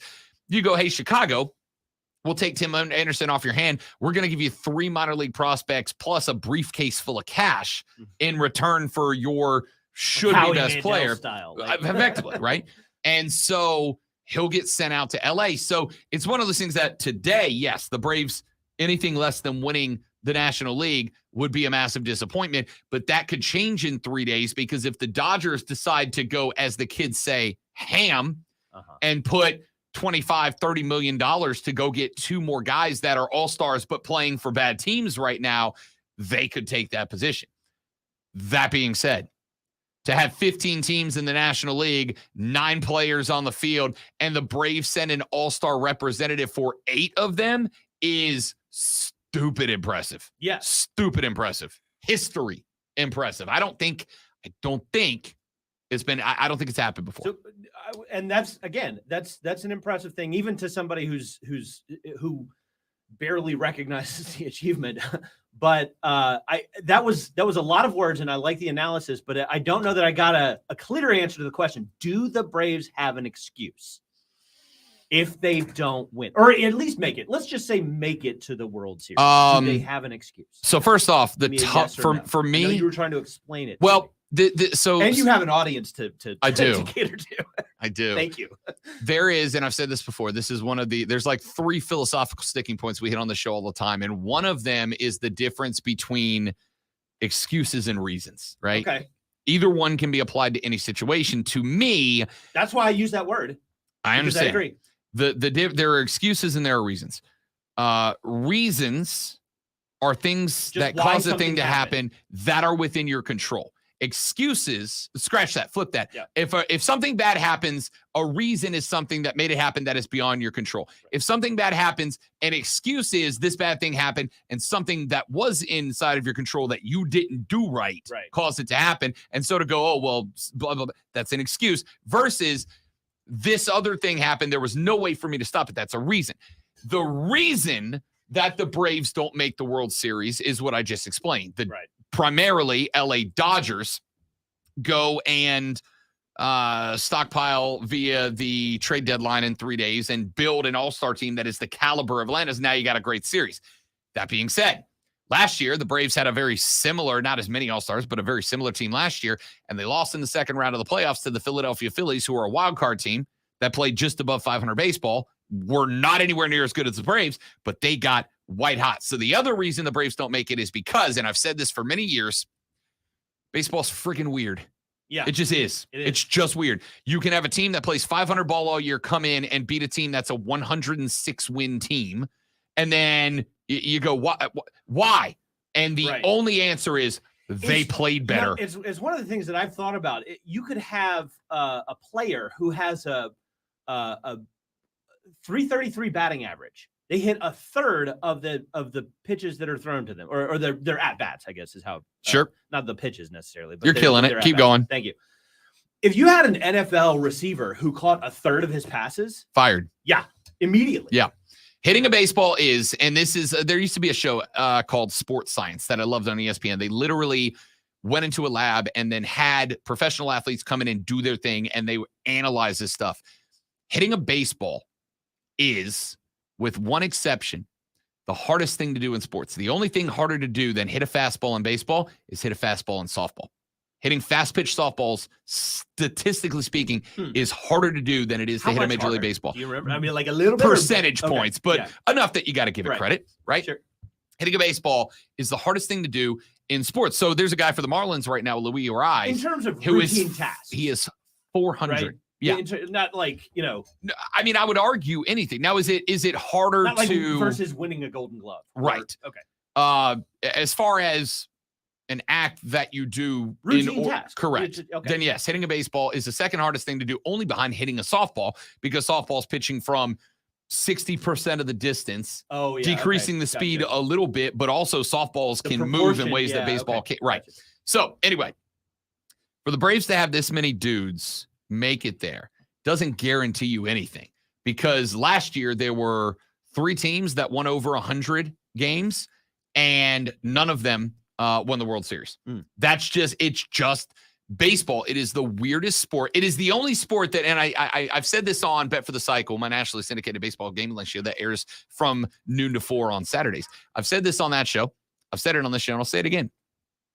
Baseball is truly, in my opinion, the only sport that you can watch and a game ends with an outcome that is completely opposite of what you expect, or a stretch of games, like a really good team all of a sudden loses 6, 7, 8 in a row. And you're like, it is the only sport that I can look at and they go, why is this bad thing happening? And you go, because they're not playing good. I won't do that with any other sport. If you ask me to do it when a football team loses, I can go, okay, because the offensive scheme was bad. They got this coverage and they weren't prepared for it. The wide receivers weren't running the right route trees or whatever. In basketball, I can look and go, okay, the off-ball movement wasn't good. The screens are bad. Your center was playing too high in the paint, whatever. With baseball, sometimes guys just aren't playing good. And that's the end of it. Buck Showalter's with the New York Mets. The New York Mets have the highest salary in baseball right now. It's like $292 million just for this year's team. And they are 16 and a half games back of the Atlanta Braves, who are like 7th or 8th in payroll. Now, if you ask me, what's going wrong with the New York Mets. They were it was supposed to be the Braves, the Mets, and the Phillies in a 3-horse race to win this division. Instead, the Braves are 6.5 games up on the Miami Marlins, who have like the 4th lowest payroll in baseball, right? The Mets and the Phillies, who have 2 of the 4 highest payrolls in baseball, are 16.5 games or more back of the Braves. What is going wrong there? They're just not playing good. That's literally the answer. There are Mets fans screaming to fire Buck Showalter, their manager, because he can't figure it out. And I'm looking and I'm going, dude, if I am paying you $292 million combined dollars to play baseball, do it good. And they're just not. And they're just not. Yeah, that's it. Anyway, thanks for coming by, buddy. Thank you. Good to have you. Always a pleasure. You got it. Texas says, pop quiz, what's worse than yesterday's 80% baseball show? Today's 99% baseball show. Move to wrestling, please. Lonzo, I think we should do that in like, we say 40 minutes. It has been a little over 50% baseball, by the way. No, it had. We done 2 out of 5 segments have been baseball. Shall I show you the sheet where I mark Where else things did I do down? baseball? I did last segment and this segment. Perfect game. Hour 1. Oh, you're right. Good call. Forgot about the perfect game talk. You're right. Where's the great one? 57% baseball, give or take. All right. Yeah, we're just now a little over halfway through the show, so you still have time to do more. In fairness, I did not plan on talking baseball here. Captain America ruined the show. So it wasn't my fault. Well, you poll the listeners and they say here, and you say it's our show collectively, and then you completely go the opposite of what the listeners asked for. As I said yesterday. Texas said the Braves thing is very impressive, more impressive than a lot of these guys were through their own farm system and literally have 0 misses. It's crazy to think they haven't had any buster misses on their picks or players. Even the guys they've traded for, the Braves are a very well-run organization right now. Yeah, that's it. Who's the all-star manager? Brian's of the NL this year. Yeah, so if you are that guy and you are not the manager for the Braves, it is going to be no, Dave Martinez was last year. I don't know who it is this year actually. Play the Braves the entire game. Just play the Yeah, play them the entire game. They, by the way, remember that, and I promise this is get them tired, and then that's what you do. You get them tired. Change their positions. Say, you know what, we've decided to put you at left field. I know you're the first baseman, but you're going to left field. Bring in the center field for catcher. Have the shortstop pitch. Stuff like that. By the way, I'm going to say this and then we're done with baseball. Promise. I don't promise. I'm going to say this and then we might be done with baseball. The Tampa Bay Rays went on one of the hottest runs to start a season in the history of Major League Baseball. They had everybody in the rearview mirror by 15 plus games. They are now 55-28. They have the best record in the American League by 6 full games. And the Atlanta Braves are now within a half a game of the Tampa Bay Rays. Despite what's that tell you? The Braves have been more consistently good than any other team in baseball through the entire season. It tells you there's 180 something games and you're never really out of it at the beginning of the year. There's 162 games. If you count the World Series and all that stuff. And every one of those games matters as much as the last and the next. Back after this for probably not baseball. The Rob Brown Show's on your radio. It's the Fan Up. Because we won't have time. Baseball! This show's so dumb and I love it. This was fun. It's always good. So I've determined that the audio problem. Hang on, we're going to talk shop, boys. Be right back. All right.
Go ahead and do it. Lonzo and I are just dueling over who's going to bring us back Like on you were streaming. talking, I'm trying to, I think we got it. I don't know. Look, it's Friday. No, it's not Friday. It's Thursday. I'm blaming Steven for that whole synergy thing because He ever threw since off the then, synergy. yeah. Hey, you're not wrong. He threw it's all off Steven's fault. the synergy. All right, real quick before we get out of here for this segment of the show, the NFL is expected, according to Adam Schefter, to hand out suspensions to as many as 6 players across the league for violating their league gambling policy. And these suspensions could all be season-long suspensions. NFL Indianapolis Colts cornerback and kick returner Isaiah Rodgers is one expected to be suspended for a year. Rodgers is a subject of a league investigation into possible violations of the league's gambling policy, including placing bets on Colts games. Rodgers acknowledged the situation on social media earlier this month, saying he takes full responsibility for his actions. And the NFL is now at a point where they are going to be holding a full and wholesale talk with NFL players, emphasizing 6 rules of their gambling policy. Number 1, don't bet on the NFL at all, ever. You notice something though. No big name has been named yet. No big name has been named yet. And are we going to get a bombshell? That's I mean, it's a really good question. Because the fact that Shefty knows that there are up to 6 players that could be looking suspension, but doesn't know the name of them, are out there. Now, we do know that former Detroit Lions player and one Washington Commanders player were suspended by the league. Lions wide receiver Quintez Cephas and safety C.J. Moore were suspended indefinitely for betting on NFL games, as was Commanders defensive end Shaka Toney. Lions wide receivers Jamison Williams and Stanley Berryhill were suspended for 6 games each for mobile betting that occurred at the Lions Allen Park facility. Don't bet while you're at the facility. I don't know why, like specifically at the facility is a rule, but it is. Don't bet on the NFL. Don't gamble at your team facility or while traveling for a road game or staying at the team hotel. Effectively, if you're with your teammates, don't gamble. Or there's this one thing. I don't know if you've heard of this. Just don't bet at all during your career. Afterwards, Go bananas. You ain't got nothing to do. You got all that money you banked, what you saved responsibly. Go out and just blow it all then.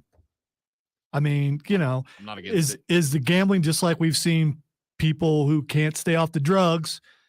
Is that more important than your career? Not only your career, but your teammates, your team, all that stuff. That's fair. Rule 3, don't have someone bet for you. Rule 4, don't share inside information from your team. Rule 5, don't enter a sports book during the NFL playing season. And Rule 6, don't play daily fantasy football. Look, I look at this the same way that I look at a lot of other things. Drinking, for instance. There are rules about my drinking here at the show, right? Don't drink when you're on the clock. Don't drink when you're in the office. Don't drink when you're on the air. Don't drink in any way that impacts your job. Does that mean I can't go home and crack open bourbon? No, I do. Does that mean I can't go to a tailgate party and knock back a couple of cold Bud Lights? No, it doesn't. I do that too. As long as you don't do something stupid afterwards. Correct. Which are what all these other rules are. Don't do the stupid things while you were doing this thing. I don't care if players gamble. The NFL doesn't either. But you can't do it this particular way. It's really not that tough to follow. But it is interesting. The problem for me is people tend to look at these stories and put all sports gambling in a bad light. Yo, I'm not an NFL player. Let me bet. Back after this for the third final best money hour of the Rob Brown Show. It is the Fan Upstate.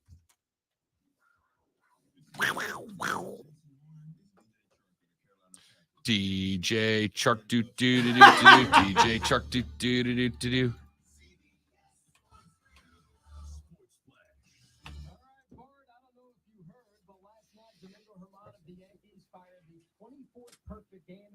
I'm gonna have to mess with this while you guys are not on the air.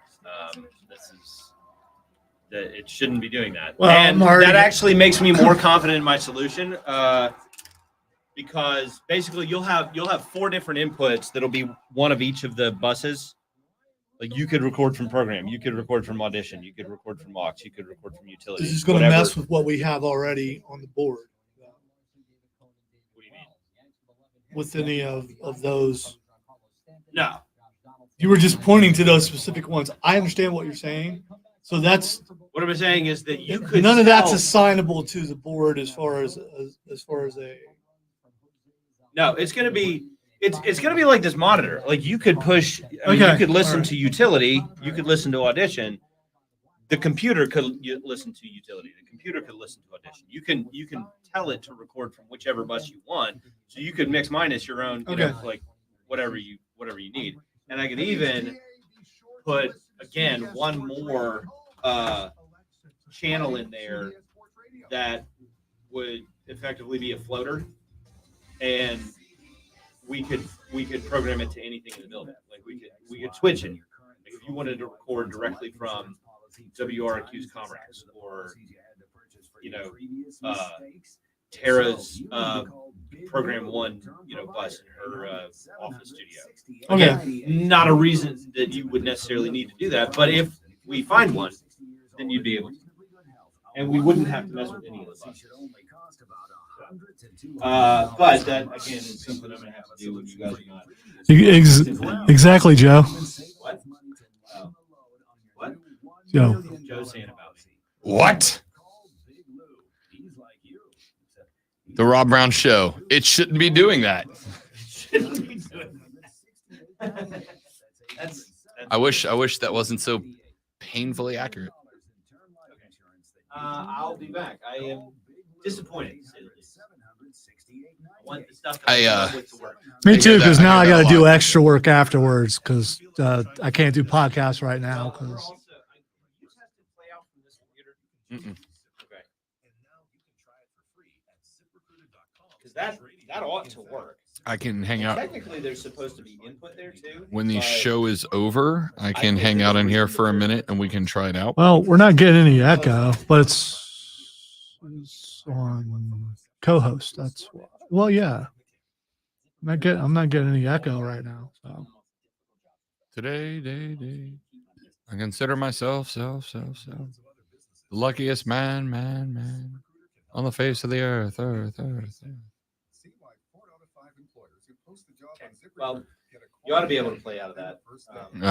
We'll try it. Can we check it? We shall try it after the show. Well, you got like 2 minutes if you want to try something. I have it in queue. So, just saying. I'm nervous. That's also true. Hopefully not done, but you never know.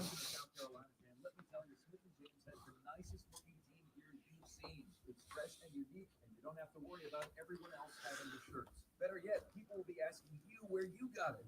How do we know? Because we're wearing Smith & James and they're asking us. Check out their collection today at smithandjames.com and stop by their stores in downtown Greer and on Verde Boulevard in Greenville. The TTI tool sale is back this week only. Top brands and huge savings on Gable's in the first break. Gable's in the first break. Friday, 9 to 6. While supplies last. Located off exit 96 in Gaffney at 34 Commerce Drive. Credit card only, no cash accepted. Are you kidding me? Gas prices are up again? Somebody has to do something. Well, someone did. That's why I use Upside. Upside, what's that? It's a free app that pays you back real money for every gallon of gas or diesel you buy. I just earned 25 cents back on every gallon of this tank. Hold on. So the Upside app is free and you actually get cash back every time you use it? No strings attached? Yep, it's awesome. Check it out. It only takes a couple of minutes to sign up. Instead of just watching your dollars go into your tank, start putting money back into your wallet with the free app from Upside. With the price of gas today, it's big news and big money. To cash out, No, do not restart. For your bank account, PayPal, or a gift card. Upside users have already earned over $200 million. Now it's your turn. Download the free Upside app and get cash back on every gallon of gas. Use promo code GOLF for an extra 25 cents per gallon on your first fill-up. That's code GOLF. Use code GOLF for an extra 25 cents per gallon back in your first fill-up. Cashback's not available in gas in New Jersey and Wisconsin.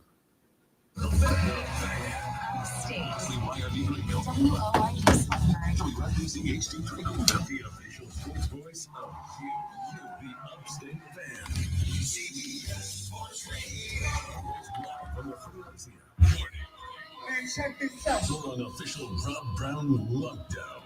Represents freedom win. Yeah. Sports talk manufactured locally for the Carolinas. Ah, there This is the Rob Brown Show.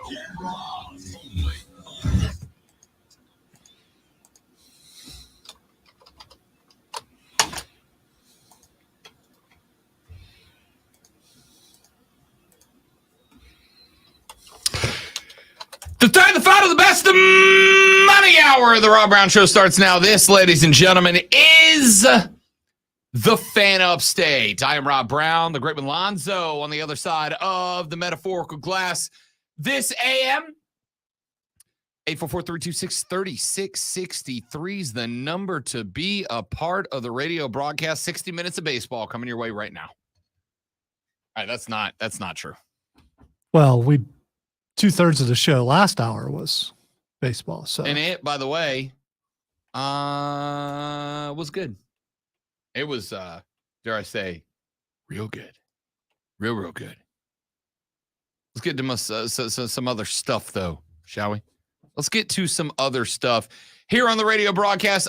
Yesterday, we talked a little bit of Panther football. We did it again this morning with Rashad Beard. I'm going to follow up with something that I said yesterday on the radio broadcast. I said, hey, Adam Thielen is your wide receiver number one. And because Adam Thielen is your wide receiver number one, I believe that the number one priority of the Carolina Panthers right now should be getting another wide receiver. It should not be an option at this point. It has to be number one, specifically a vertical wide receiver, a down the field threat. Even if it's not a guy the caliber of a DeAndre Hopkins, I just need somebody I can trust to run the 9 route, to run the fly route, to pull defenders with him, to open up gaps in the defense, because that is where Adam Thielen and TMJ and Shi Smith are all going to thrive. You run 3 guys like that underneath a vert route that pulls safety help backwards, and you're gonna be in good shape, right?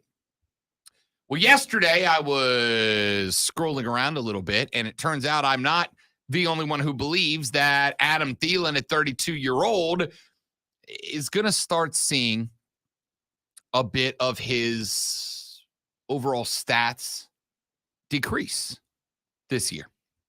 Fantasy Pros Dennis Sosich wrote about the former Minnesota wide receiver and what type of production he expects out of him this season. He opened by saying, quote, Adam Thielen continued to produce in 2022 despite a noticeable decline in skill. Thielen scored 6 touchdowns last season with the Vikings and caught 70 passes on 107 targets for 716 yards. Now, that, ladies and gentlemen, is all well and good. Impressive, dare I say, is a fair word to use for Adam Thielen and his production last year. But I would also like to point something out. Last year, as has been mentioned, Adam Thielen played where? The Minnesota Vikings. Who was the other wide receiver for the Minnesota Vikings last year? Justin Jefferson. A guy that has quickly become certainly one of the top 10 wide receivers in the league. Justin Jefferson is the vert threat. Justin Jefferson is the down the field threat. I would make the argument that right now, today, Justin Jefferson has a real, not just possibility, perhaps probability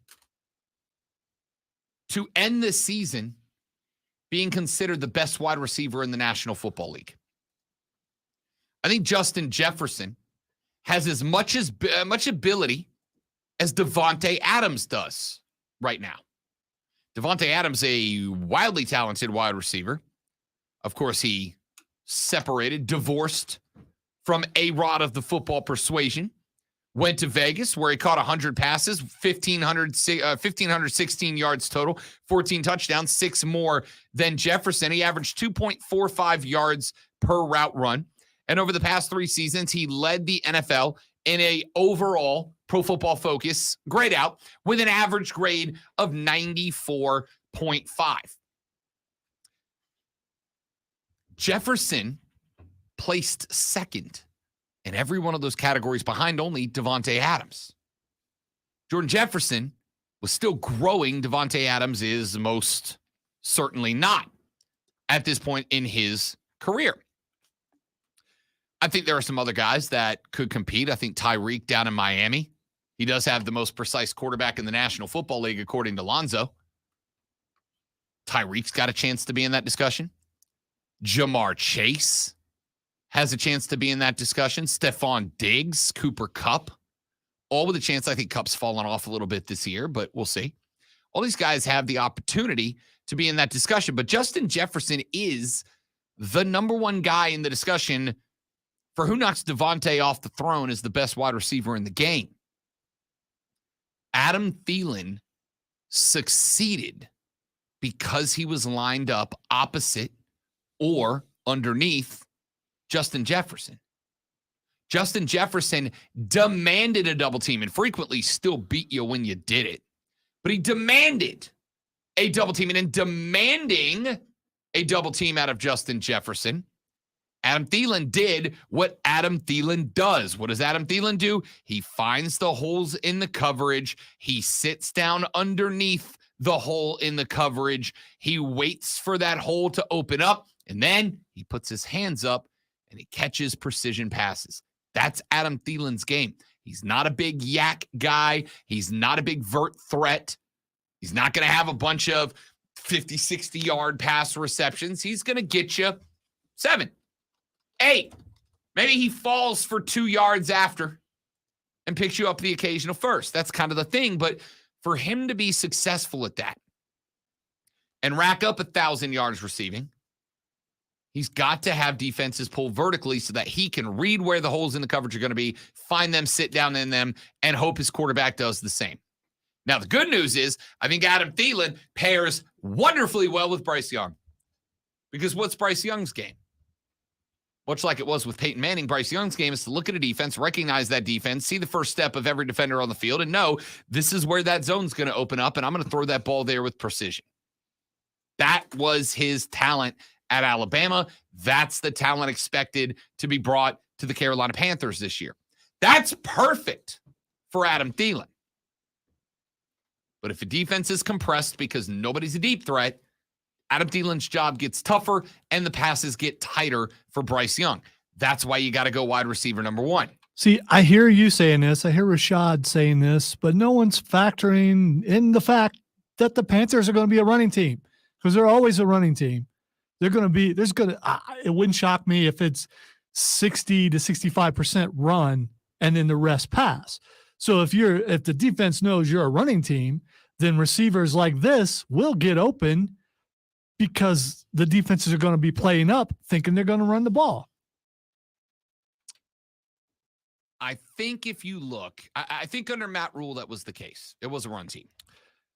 I think you should historically look at the Panthers. I don't think they're going to change that much. I know Frank Reich makes you think it's going to be a passing team. I am not convinced. I think this team is more built on running game and short passing game.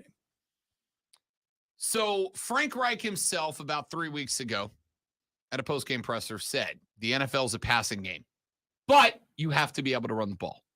And I think, I don't think, I do entirely and totally agree with that. You have to be able to throw the ball to win in this league, but you have to be able to run to successfully throw the ball. I'm not disagreeing with you all. I think you're looking at a split offense.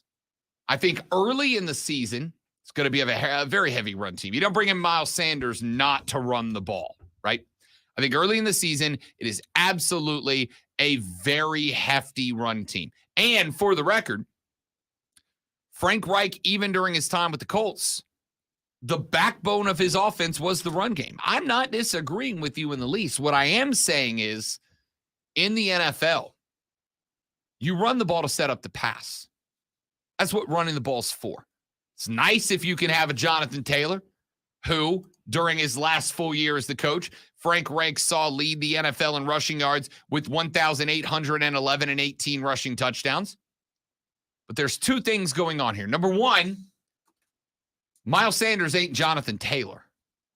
Nobody's Jonathan Taylor. But what's the old saying? A running game is a rookie quarterback's best friend.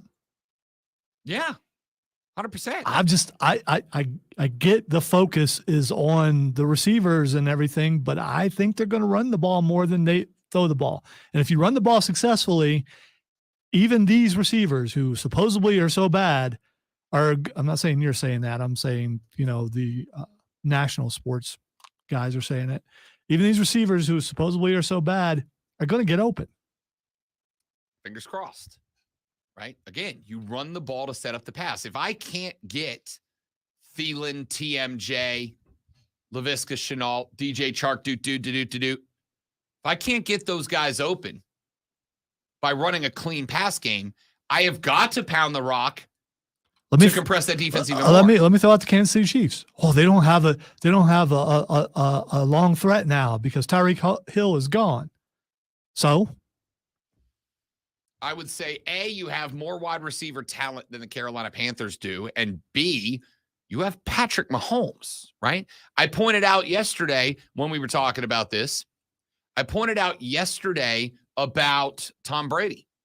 Tom Brady had 1 year with Randy Moss, the best receiver he had during his time there. He had some other very good wide receivers, but his best receiver was an older Randy Moss, and all he did that year was, alongside Randy Moss, set the record for most touchdowns thrown between a single quarterback and wide receiver.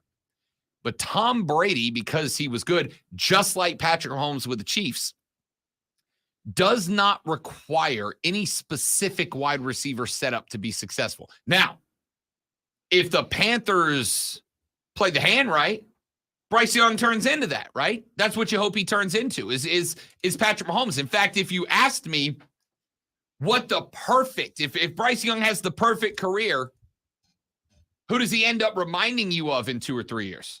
It's Patrick Mahomes.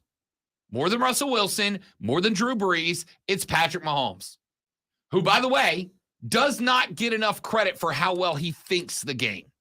Patrick Mahomes is a wonderful thinker of the game.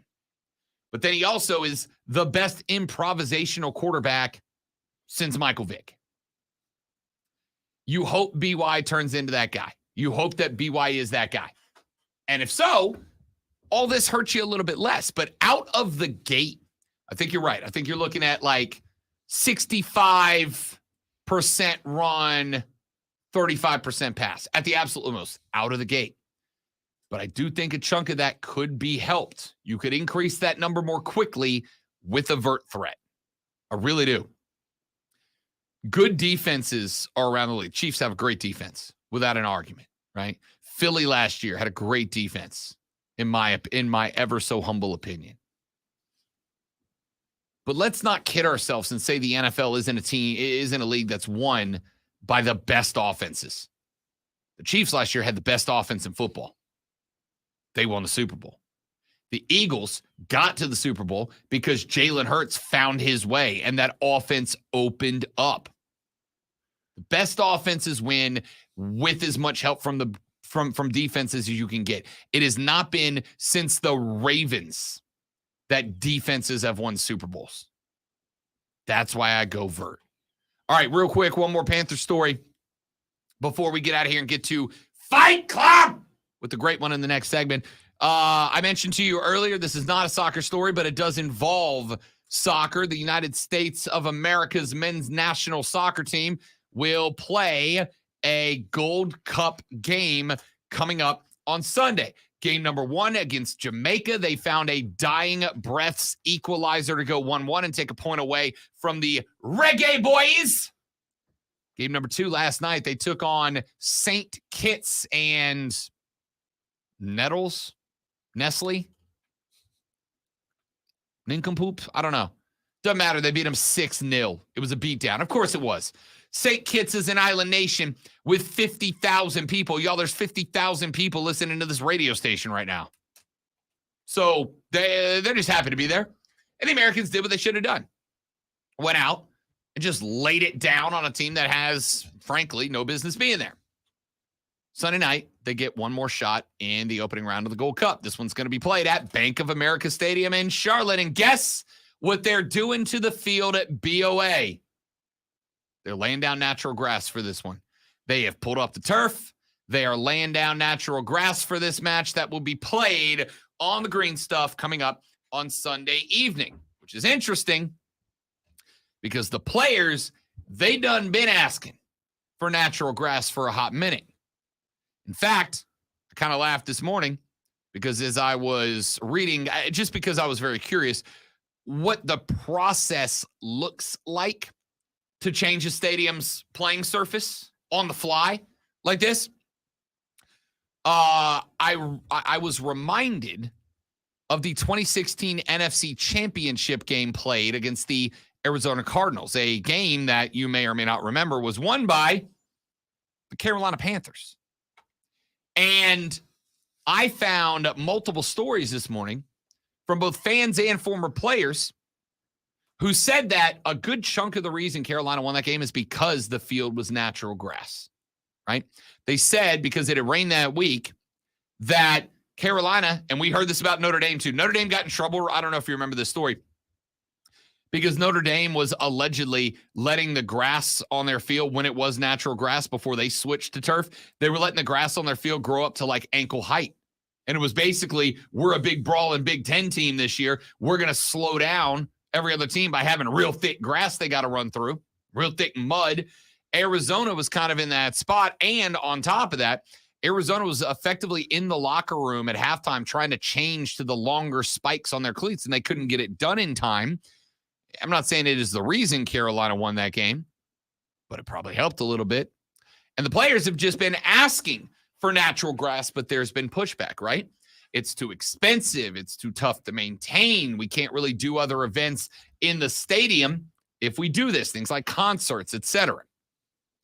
Well, I'll start with, first of all, I know it's a much bigger field, but if any of you have been to a concert at the Bon Secours Wellness Arena anywhere between the months of, say, October and March, you've stood on top of a hockey rink, because there are ways to platform and format these things to make it happen. Now, I know that they can do that with natural grass. Why? Because they're literally doing it right now. Under that AstroTurf at the bottom of Bank of America Stadium is a concrete foundation that they lay the turf down on top of. They pull it up. They put down another platform on top of that on which they lay the dirt and then the natural grass on top of that. It can be done. Is it cheap? No. Is it safer? Is it what the players want? Yeah. At this point, it's not even about that to me. At this point this is a really good opportunity for David Tepper to show his team that he's all in. I think he's done a good job of that this offseason. He has spent the money. He has let Frank Reich and Scott Tepper basically have unbridled decision-making power over the team. I think David Tepper has earned an A+ for his offseason ownership activities. But locker room chemistry is a big thing, not just between players, not just between players and coaches, but between players, coaches, and upper management. Tep's got a real opportunity here. If he goes and sits in his ivory tower overlooking BOA down at the field, and he sees how quick and easy this grass can be laid down and then picked back up, dude, just make the switch. Make the players happy. It's good for the locker room, good for chemistry. Couple of texts, and then it's time for Fight Club. Texter says Brady had a team with a good running back. I don't disagree. That's why Miles Sanders is a huge pickup. But again, he made guys like Wes Welker Pro Bowlers. How many Wes Welkers have you seen since Tom Brady left the league? Not very many. Texas said, I don't think Thielen is the wide receiver one. It seems more like Chark, TMJ, and Mingo will be competing to be wide receiver 1 and 2, and wide receiver 2, while Thielen will be the supplemental wide receiver. I mean, again, I would like to think that's the choice. But until DJ Chark can play multiple games without busting his ankle up, I got to assume Thielen's the guy you lean on. Texas said Chase Elliott will win the Chicago street race. Oh, we're talking about that. I am pumped for that, without a doubt. Dan, the Keep Pounding Man, says Thielen is still a good tool, but also a great vet to mold new talent. I agree. And he's very valuable. I'm not saying he's not valuable to the team. He is, but he's valuable as a Y wide receiver, not the X wide receiver. Let's take a break. When we come back, it's Thursday. You know what that means. It's time for Fight Club with the great man Lonzo. We talk MMA. We talk boxing. We might talk some money in the bank, but you know we're going to hammer down on the greatest MMA fight of all time, Musk v. Zuck. It's all coming up on the Rob Brown Show on the Fan Upstate. Gables. All right, guys, got a live read. Stay there. We'll be back with Fight Club.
All right, boys and girls, we back. I am not going to, unfortunately, be able to make it up to the U.S. game in Charlotte Sunday. The Madre and the nephew are coming up for a few days. So I'll be hanging out with them, which I'm very excited about.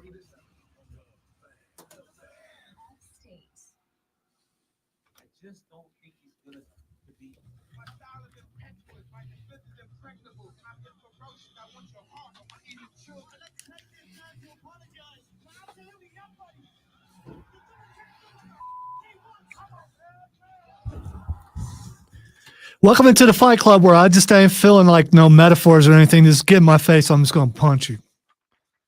It's the Eddie Kingston approach. I don't like Eddie Kingston, but it's the Eddie Kingston approach. I like it.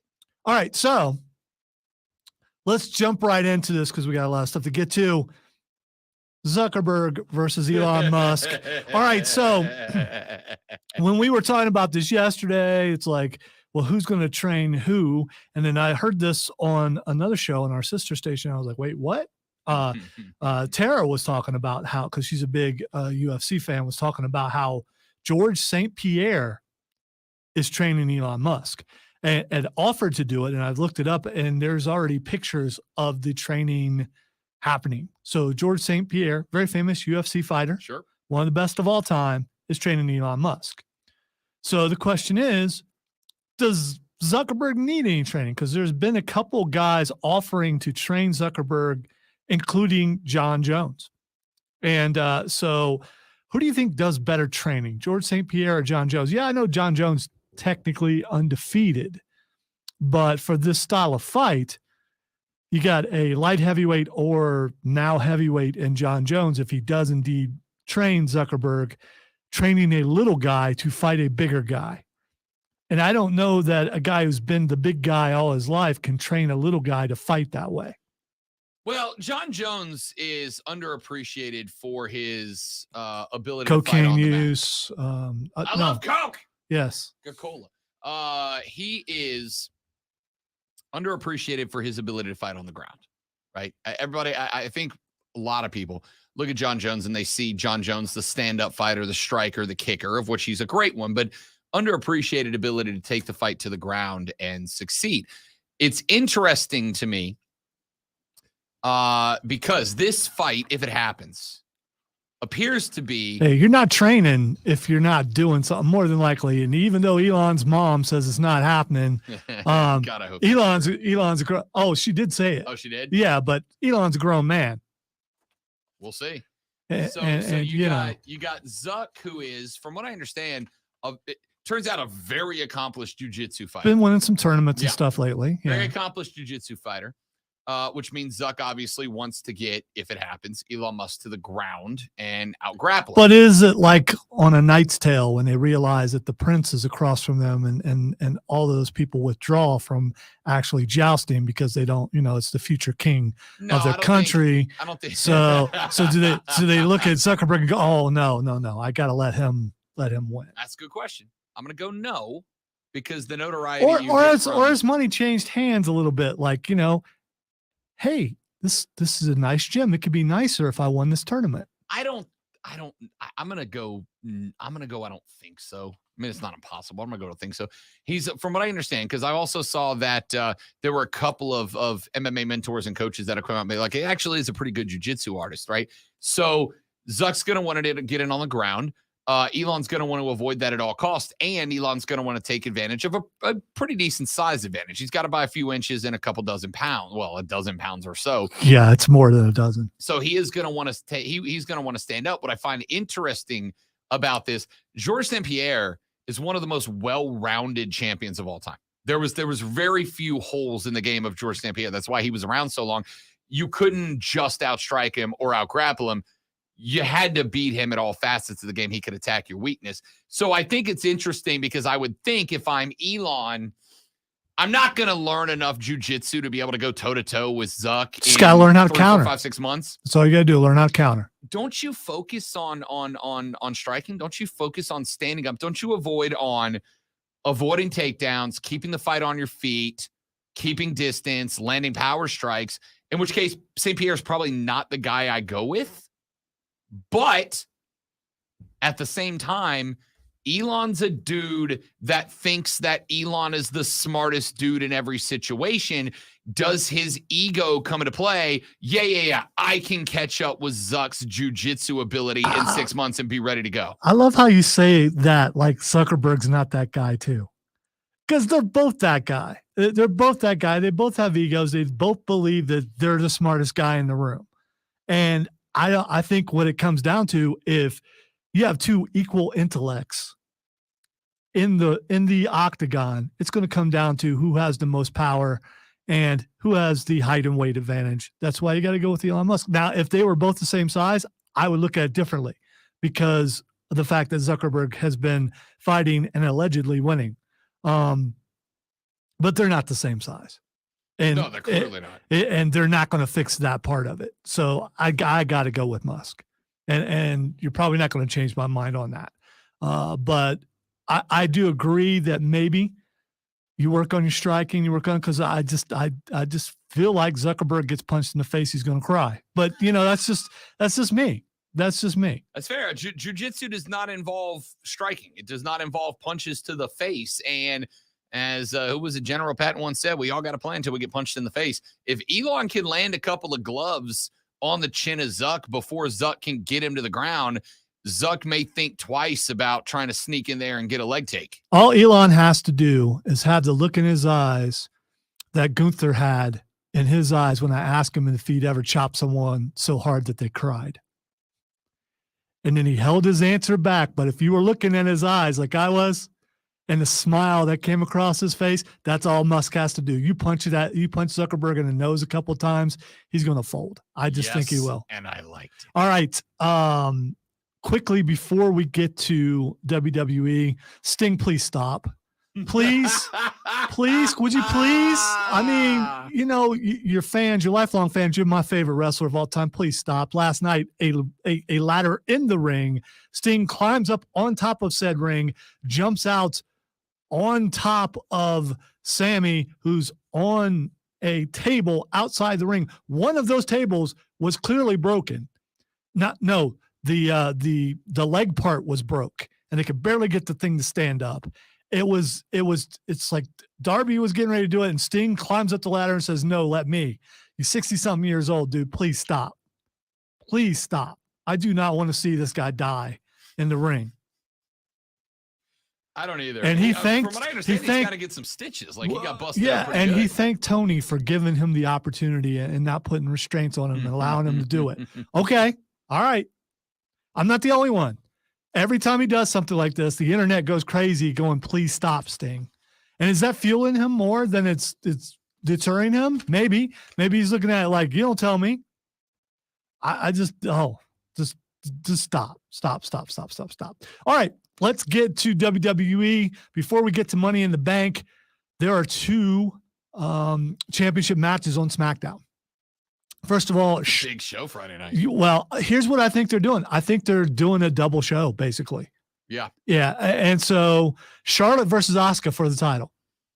Charlotte walks back in the room and she wins the title almost every time. Yeah, almost every time. It's the same old story, same old song and dance, my friend. Except for, I don't know if she does that against Asuka this time.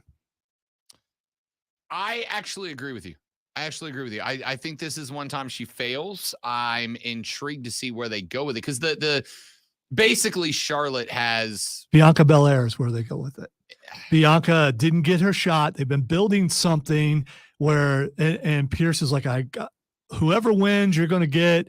And she's like, I'm going to have to take things into my own hands. So Bianca is the person that's going to do something, but who does she cause to win? It's a good question, dude. Good question.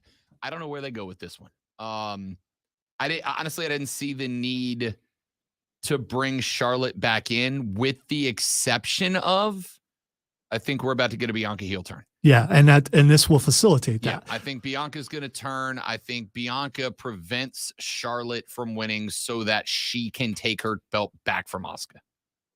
That's going to be my call. See, but if you want to go heel versus face, then Charlotte technically is the baby face right now, and Asuka is the heel. So you want Charlotte to win so that Bianca can face Charlotte. I mean, do I? I don't care either way. I mean, it's going to be a good match no matter how that goes. But I'm going to go with Charlotte winning. Okay.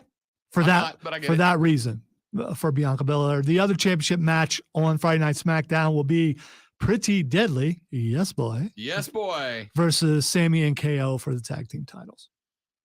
I think Sammy and KO hang on for now. The interesting part is, as I pointed out to you yesterday, they're in the UK, and Pretty Deadly from the UK. Correct. And they don't have a match scheduled for Money in the Bank right now. So could we see a dirty win from the Yes Boys tonight so they can do a little celebrating in front of their hometown, followed by a rematch clause caught out on Saturday where Sammy and KO take their belts right back? All right, a lot of work being done between Imperium and Sammy and KO. Wouldn't shock me if Imperium doesn't interfere in some way.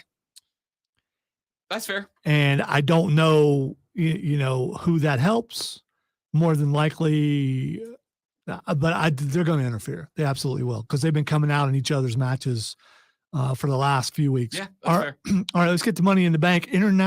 Speaking of Imperium, Intercontinental Championship match between Gunther, our friend Gunther, who's sitting right over there, friend of the show, versus everyone's bro, Matt Riddle. Bro. Gunther wins. I don't even have to think about that. Gunther wins. I still think they're putting Gunther up to go for bigger titles. I don't disagree. Which one's available for him to insert himself in? Unless you insert him starting to chase down Roman, but you're not going to do that with Cody floating out there.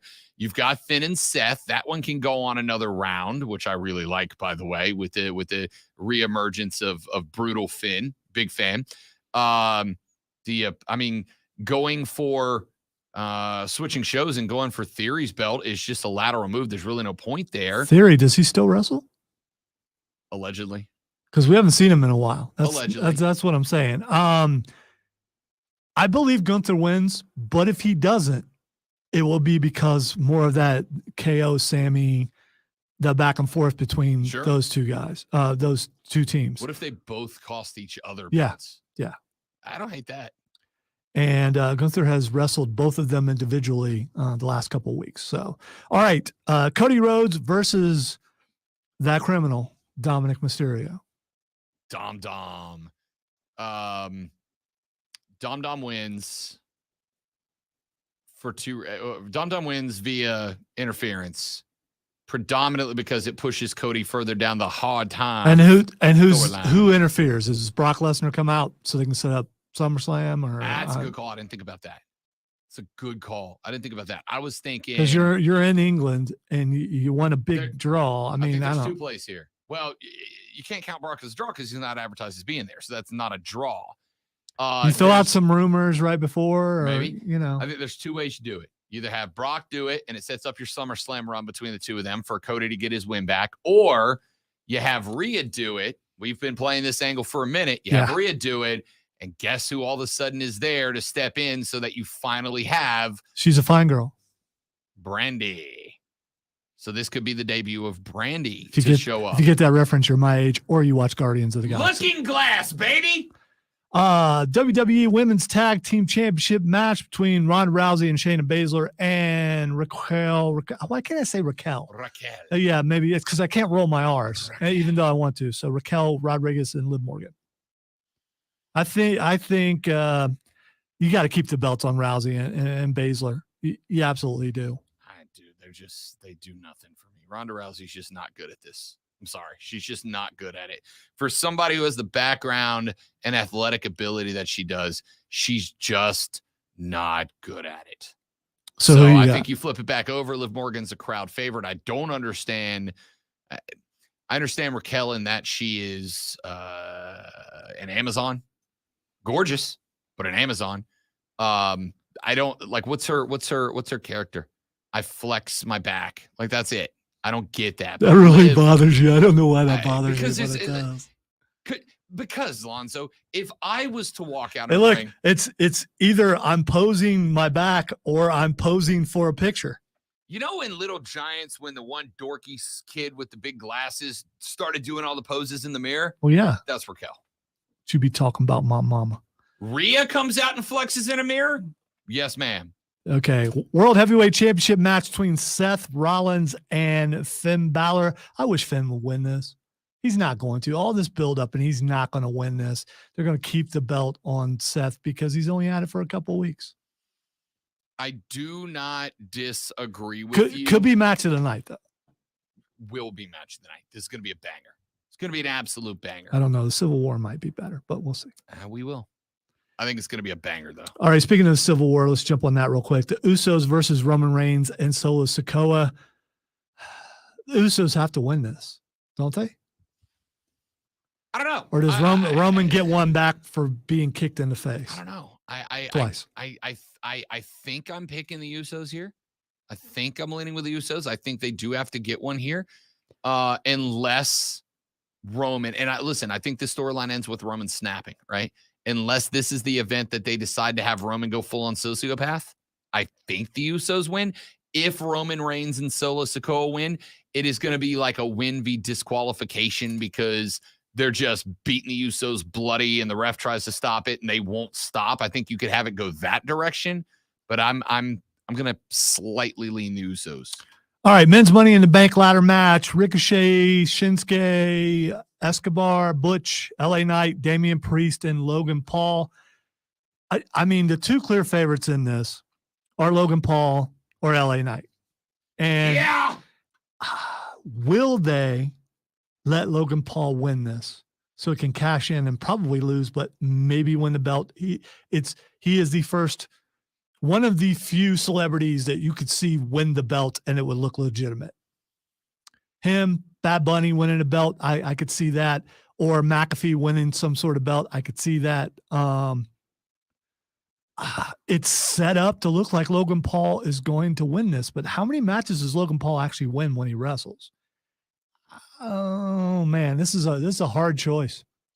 I'm gonna go with Logan Paul to win though.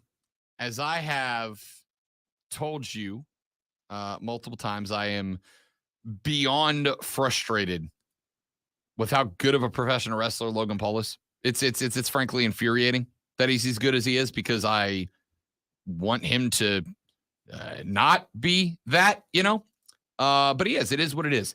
That being said, there is, I think, a recognized growth recently in the public notice of LA Knight. Yeah. And I think you're right. It comes down to those two. If you put it on Logan, all you're doing is running Logan v. Seth back. Do you want that again? Yeah, that was a pretty good match. Okay. I mean, if you want that again, that makes perfect sense. I haven't seen the guy have a bad match. You're again, infuriatingly talented. I hate it. I hate how good he is. All right, really quick, women's Money in the Bank match. Zelina, Becky Lynch, Bayley, Io Sky, Trish, and Zoe Stark. They need to not put this on Becky because it's the same 3 or 4 women winning the championship every single time. Need some new blood in there, or maybe some really old blood. My pick is Zoe Stark helps Trish Stratus win the Money in the Bank match. I am going to go Io Sky somehow gets Bayley and ends up winning it. Oh, I hope so. Yeah. I mean, I'd be down for that too. Yeah, I think I'm going to go Io Sky in that one. I'm going to go Io Sky, and I'm going to go LA Knight. Yeah! But I'm not going to lie. That's a personal pick. That's just who I want to win. Yeah! We got to go to break. Yeah! All right, we got to go to break. We're back after this to wrap up the show. I'm Rob Heaslonzo. This is the Rob Brown Show in the Fan Upstate. Yeah! 3 months of promos between Seth and LA Knight. Sign me up. Sign me up. Yeah, but if Vince is really in charge, LA Knight is not going to win. Because according to reports, he doesn't get him. So, I mean, well, that's why Vince is better at his job. his 26th of the year. I can care less about his age. I mean, so what? I just talked about Sting jumping off at that 60-something years old. Calm down, makeup grandpa. Goth grandpa. Just stop doing it. Gotta stop. Street races in Chicago, and they are expecting about 50,000 people per day. Download the Odyssey app and search the fan upstage, then listen anywhere on your phone. I'm Matt Pauly. Yeah, but in this case, Joe, Logan Paul's pretty good, man. I don't have the hatred for him like Rob does, but I don't think it would hurt the business that much if he did it.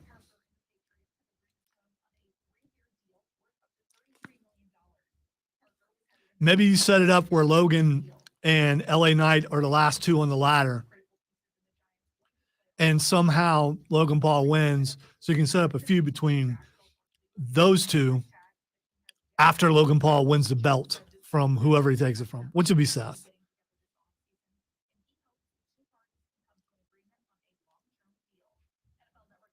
All right, I'm just going to tell you this because I know why all this is trending, but white women is trending, and I'm not putting that on there. Because affirmative action basically was just voted down in the Supreme Court. But so all these different things are popping up, but just white women just stands out because where are the white women at? Blazing Saddles. And anytime you get a chance to quote Blazing Saddles, the clean part. Where are the white women at? The clean part that you can actually. Excuse me while I whip this out. Yeah, but this is my shooting hand. Somebody get a boatload of dimes. That's not what he said, but yeah, that works. Well, no, actually, in the vernacular of the show, you are correct. Hey, Mr. Taggart, can me and the boys get some more beans? Mongo just pawn in Game of Life. Oh, Bart.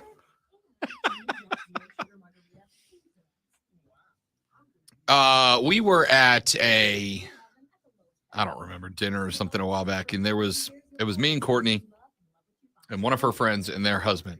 It's the first time I met the guy. And we started just what we just did, just quoting movies back and forth. And every time somebody would quote, we'd laugh hysterically. And at some point they looked over and his wife was like, you guys have entertained yourself for 30 minutes, not even talking, just saying movie lines. And I'm like, yeah, it's awesome, isn't it? That's yeah. Isn't it? Been doing that my entire life. I don't. Yeah.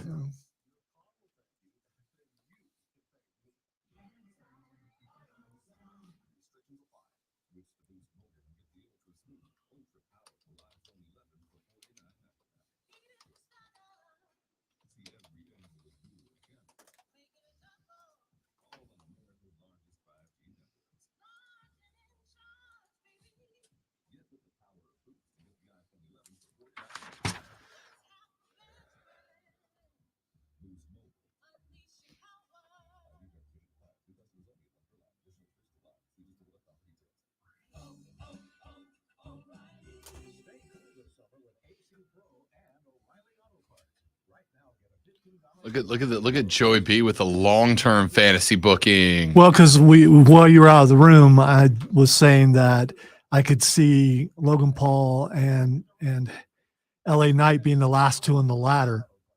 Yeah. And that's setting up something for later on. That's fair. Logan Paul wins the belt from Seth, and then LA Knight gets his revenge by winning it from Logan Paul.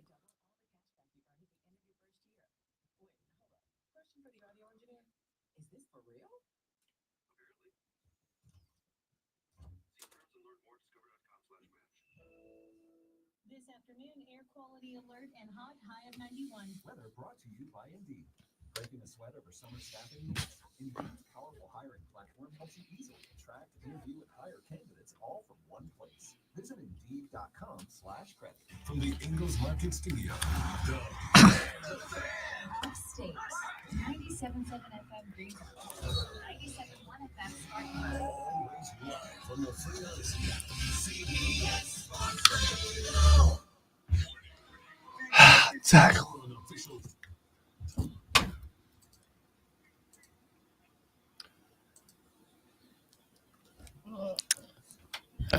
I was about to do the full intro. All right. I was about to do the full intro. Full disclosure, I'm in a lot of pain and didn't sleep a lot last night. It finally got me near the end of the show. All right, time for Twitter trending topics. Really, that's what we're doing. The first thing that's trending is Nutty Buddy.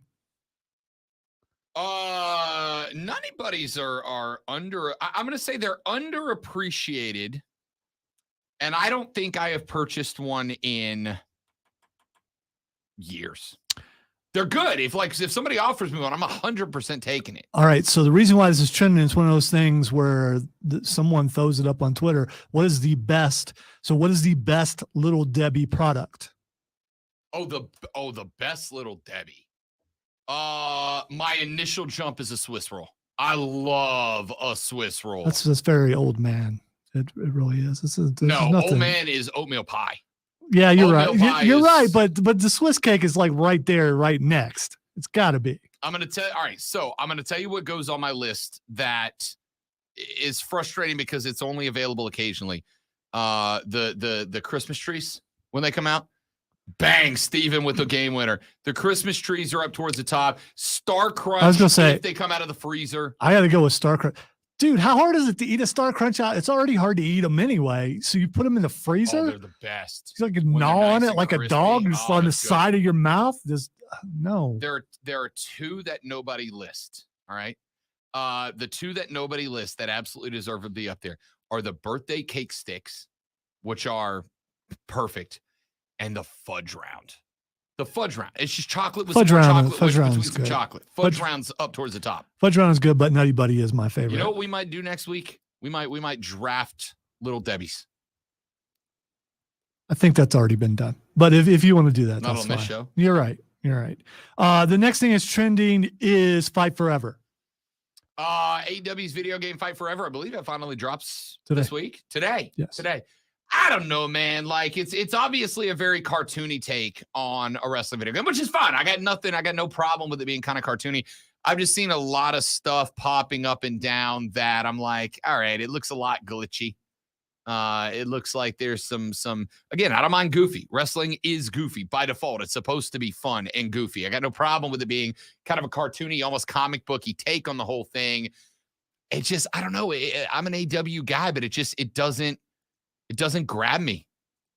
You know what this says? This says, yeah, WWE is so realistic. We're going to go to the opposite of it and give it a nostalgic feel, and maybe that will, so it doesn't look like we're copying. Well, That's what listen, I think if AEW was to, first off, WWE's got their contract. Who makes 2K? Is it EA still or whoever? I believe so. Yes. Whoever makes 2K has a wildly bigger budget than the company, I can't remember the name of it, that AEW went through. So you kind of had to go a little bit low budget, which means you need to go a little bit fantastico. And that's what they did.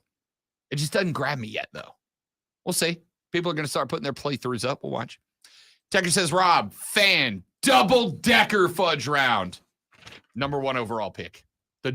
Specifically the double-decker. Texture says Christmas trees are the same size as a zebra cake. I know, but they're just a different taste. Ladies and gentlemen, that's it for us. Y'all have a wonderful rest of your day. We're back tomorrow to do it all over again, but better on the Rob Brown Show and the Fan Upstate. Later, brother.